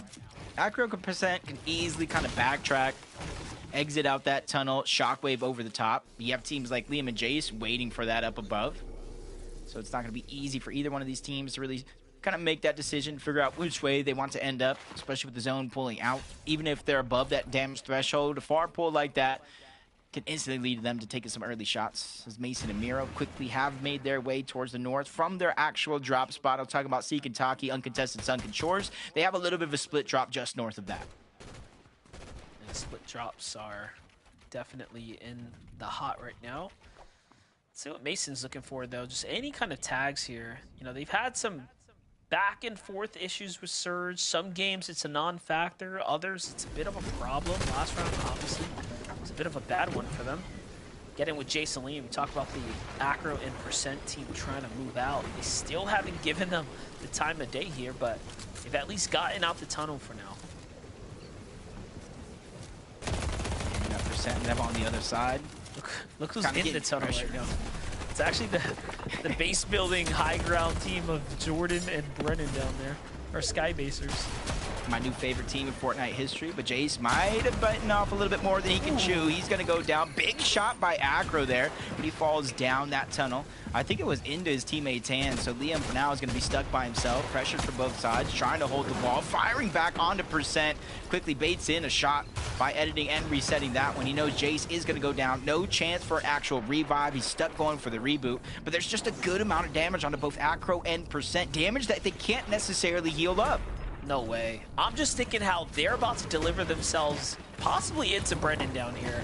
We saw them down in the bottom. These teams are all lit up, but no, they actually ended up disengaging and moving out. Oh man, if they just stuck around a little bit longer, they would have gotten free loot to go and build whatever crazy bases they're up to, but we'll just have to see if it ends up working out here. How crazy would that be if, like, Shadow and Virgo are about to win or something, but then you look up and it's Brennan, like, in the end game healing in the Skybase? I mean, I would be happy because right now, you know, I realize they're my new favorite team in Fortnite history. If you're brave enough to go for a Skybase, because you know me, Monster, we're talking about it during the break. I'm a little Skybase aficionado myself. I know a thing or two, so I know what kind of struggles they're going through. If they could somehow pull it off, they would definitely deserve it. Just like Aviv and Veer, brave enough to kind of make that roster change here. And they're one of few teams that have not taken too much Storm Surge damage. Even though they have gone down in a few of the games early, usually means that they're just kind of playing this very solid and sound game. Now, they just basically need the bare minimum. Outplace the teams that are below you on the leaderboard, and you should be fine. Oh, this is pretty tough. Victor, Queasy, late out the storm. Akron percent see this as a sign of weakness. They want to take the fight, but Liam has also just been here as well. Clearly, he doesn't want to give it up. And now Victor and Queasy have a decision to make. I mean, they could go for the positioning. Yeah, they just want to go ahead and do that. Play what's best. Taking this game as seriously as possible. So off they go. Percent catches Liam, but loses Acro in the mix. 22 below. He's gonna have to, yeah, I was gonna say he's gonna have to leave him to try to find tags here. Yeah, he can't waste all that time. Ooh. I'm not sure if he was the one that caught those shots. As you mentioned out Shadow, you see his shield get cracked, kind of go right out the window. Queasy and Victor V. See this game? They're above that damage threshold yet again. But you can see when they're loadout, one big pot, a chug that's already used, one shockwave, and then Queasy, he doesn't even have shockwaves. He has the boots to try to use that as mobility. So even though it seems like they're faring well in terms of Storm Surge, overall you can see that they've hit some speed bumps in their road. Yeah, Definitely not looking like the most streamlined game by any means, but look at this. Percent waits for the Storm to force him out. He's 250 below. He will have to take a fight here. He's got 3 shockwaves though, and the clock is ticking, so his best odds now, get max HP like he's doing here, and then try to find the fight that he can win. Yep, he knows this one's not going to be easy, though. Just trying to get 200 effective shield and HP. Roughly 17-second Storm Surge can begin to turn on here.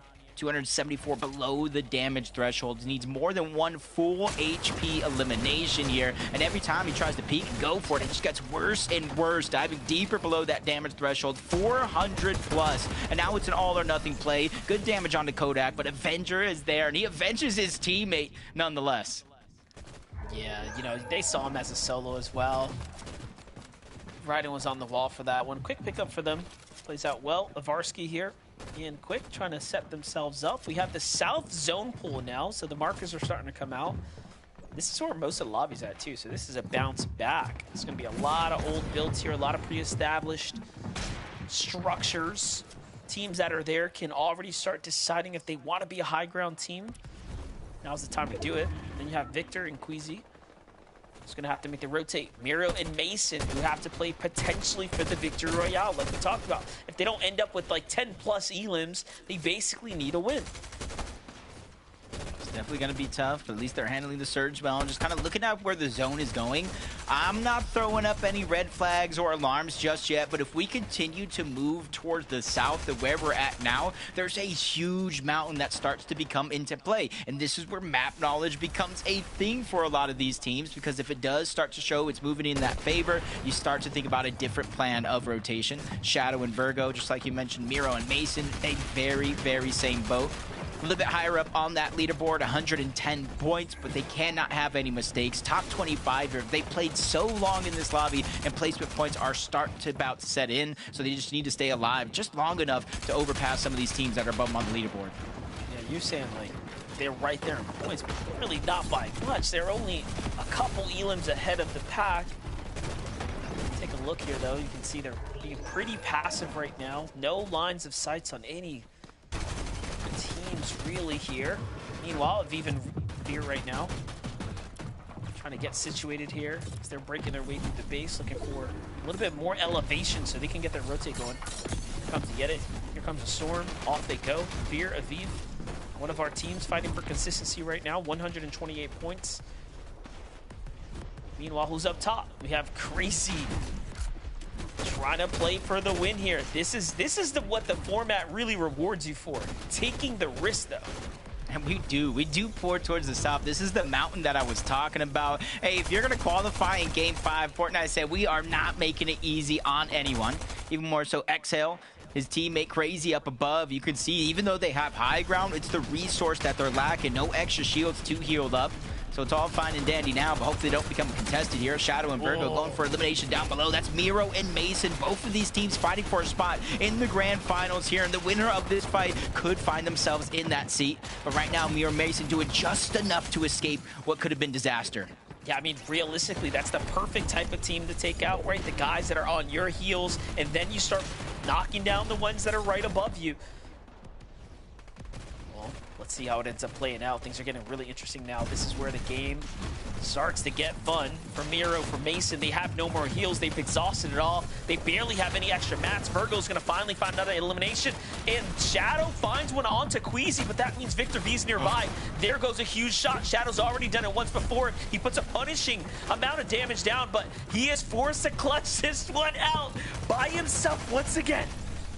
Doesn't really have shockwaves either. Monster, he only has a shotgun in his inventory, essentially probably relying on full heal off scenario if it does come down to it. Exhale loses Crazy. We talked about the lack of resources for them. This one is going haywire right now. This is chaos at its finest, and right now I think whoever has the most experience might be able to thrive in it. Miro, Mason, we saw them banging on death's door there for a moment. They survived it, and now they're pulling through. Quick goes for the mending machine, but he gets taken down by Chimp. That's 3 more points for them, pushing them further and further as Miro and Mason are now going for the high ground. Of course they are. They know what they need. They know what's at stake here. They have to win the game. Mason leading the charge here, pushing through, taking what he's learned from Miro. Get in the box and do what you have to do. But Miro stays a little too long in the storm. Now leaves Mason by himself. Mason forces dump back in, but he's only got 50 to heal with here. No shockwaves to get down. This might have been a death sentence. He has to find a little siphon. A couple of mats are going to get him straight to the safe zone. He takes a little bit of fall damage. It's going to be a tough one. Meanwhile, Oreo, he's only 146 alongside Nerves and Rogue there. Oh, no, but he gets knocked too. This is a really tough spot to be in. Yep, 20 and Chimp, they're the ones that are laughing right now, smiling ear to ear, full HP, perfect scenario for them, but Mason is still alive, 130, trying to clutch it out. Rogue, same thing, much higher up on the leaderboard from up the side of the mountain. Mason needs to play this one perfect. He cannot take any more damage of the zone. There goes one tick and two. Mason and Mira have just been eliminated out of this game. They're probably hoping for somebody already inside of the bubble to win now. What is going on? Meanwhile, all eyes on everyone else, and then you have X-Pawn and Oliver OG just lurking nearby, and we call if whether or not this could be a potential situation. They're out of builds though, Jacob.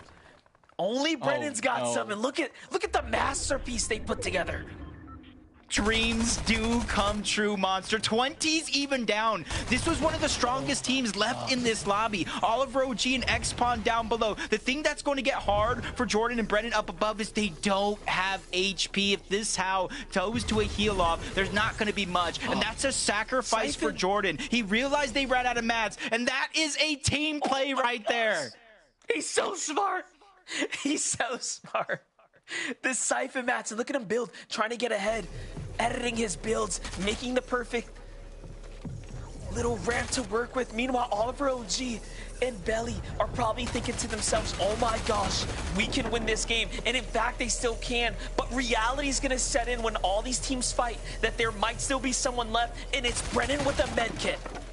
And right now, if you look at the inventory, it almost seems like Oliver OG is going to be the one playing heal off. There is no shockwave to create distance. Being the only duo, they have to use the numbers to their advantage. Big elimination there, but as Shari's just going down all alone, shockwave being sent down, trying to burst them outside of the zone, and they get yet another elimination. Oliver OG right now with X-Pawn are on the cusp of qualifying through 2 different scenarios. Even if Brennan wins, they might have enough points, or they could get the victory royale. Brennan shockwaving off the top, using the med kit to get HP. 1v2 situation right now against X-Pawn and Oliver OG, and it's not going to work. OG himself clutches up the last game of the day. I was holding my breath. I'm just thinking to myself, oh my gosh, he might just do it. What a game. That was still exciting nonetheless. And our good friends, Oliver OG, makes his way to a grand finals alongside X-Pawn. Zeke, what a fun way to close this one out. MDF, I thought. Oh, Fortnite is a fun game. Fortnite is a very fun game. I cannot believe it. Shout outs, obviously, Jordan there, Brennan. They were in 47th place, so that was their one shot. They took the swing. Unfortunately, it missed based on everything that kind of led up into that moment. But hey, I got to applaud the attempt. Oliver OG, X-Pawn, they go through, Kelly. They were in 24th place. Yes. They had 72 points, Kelly. They needed this. If they did not get this victory royale, it was wraps.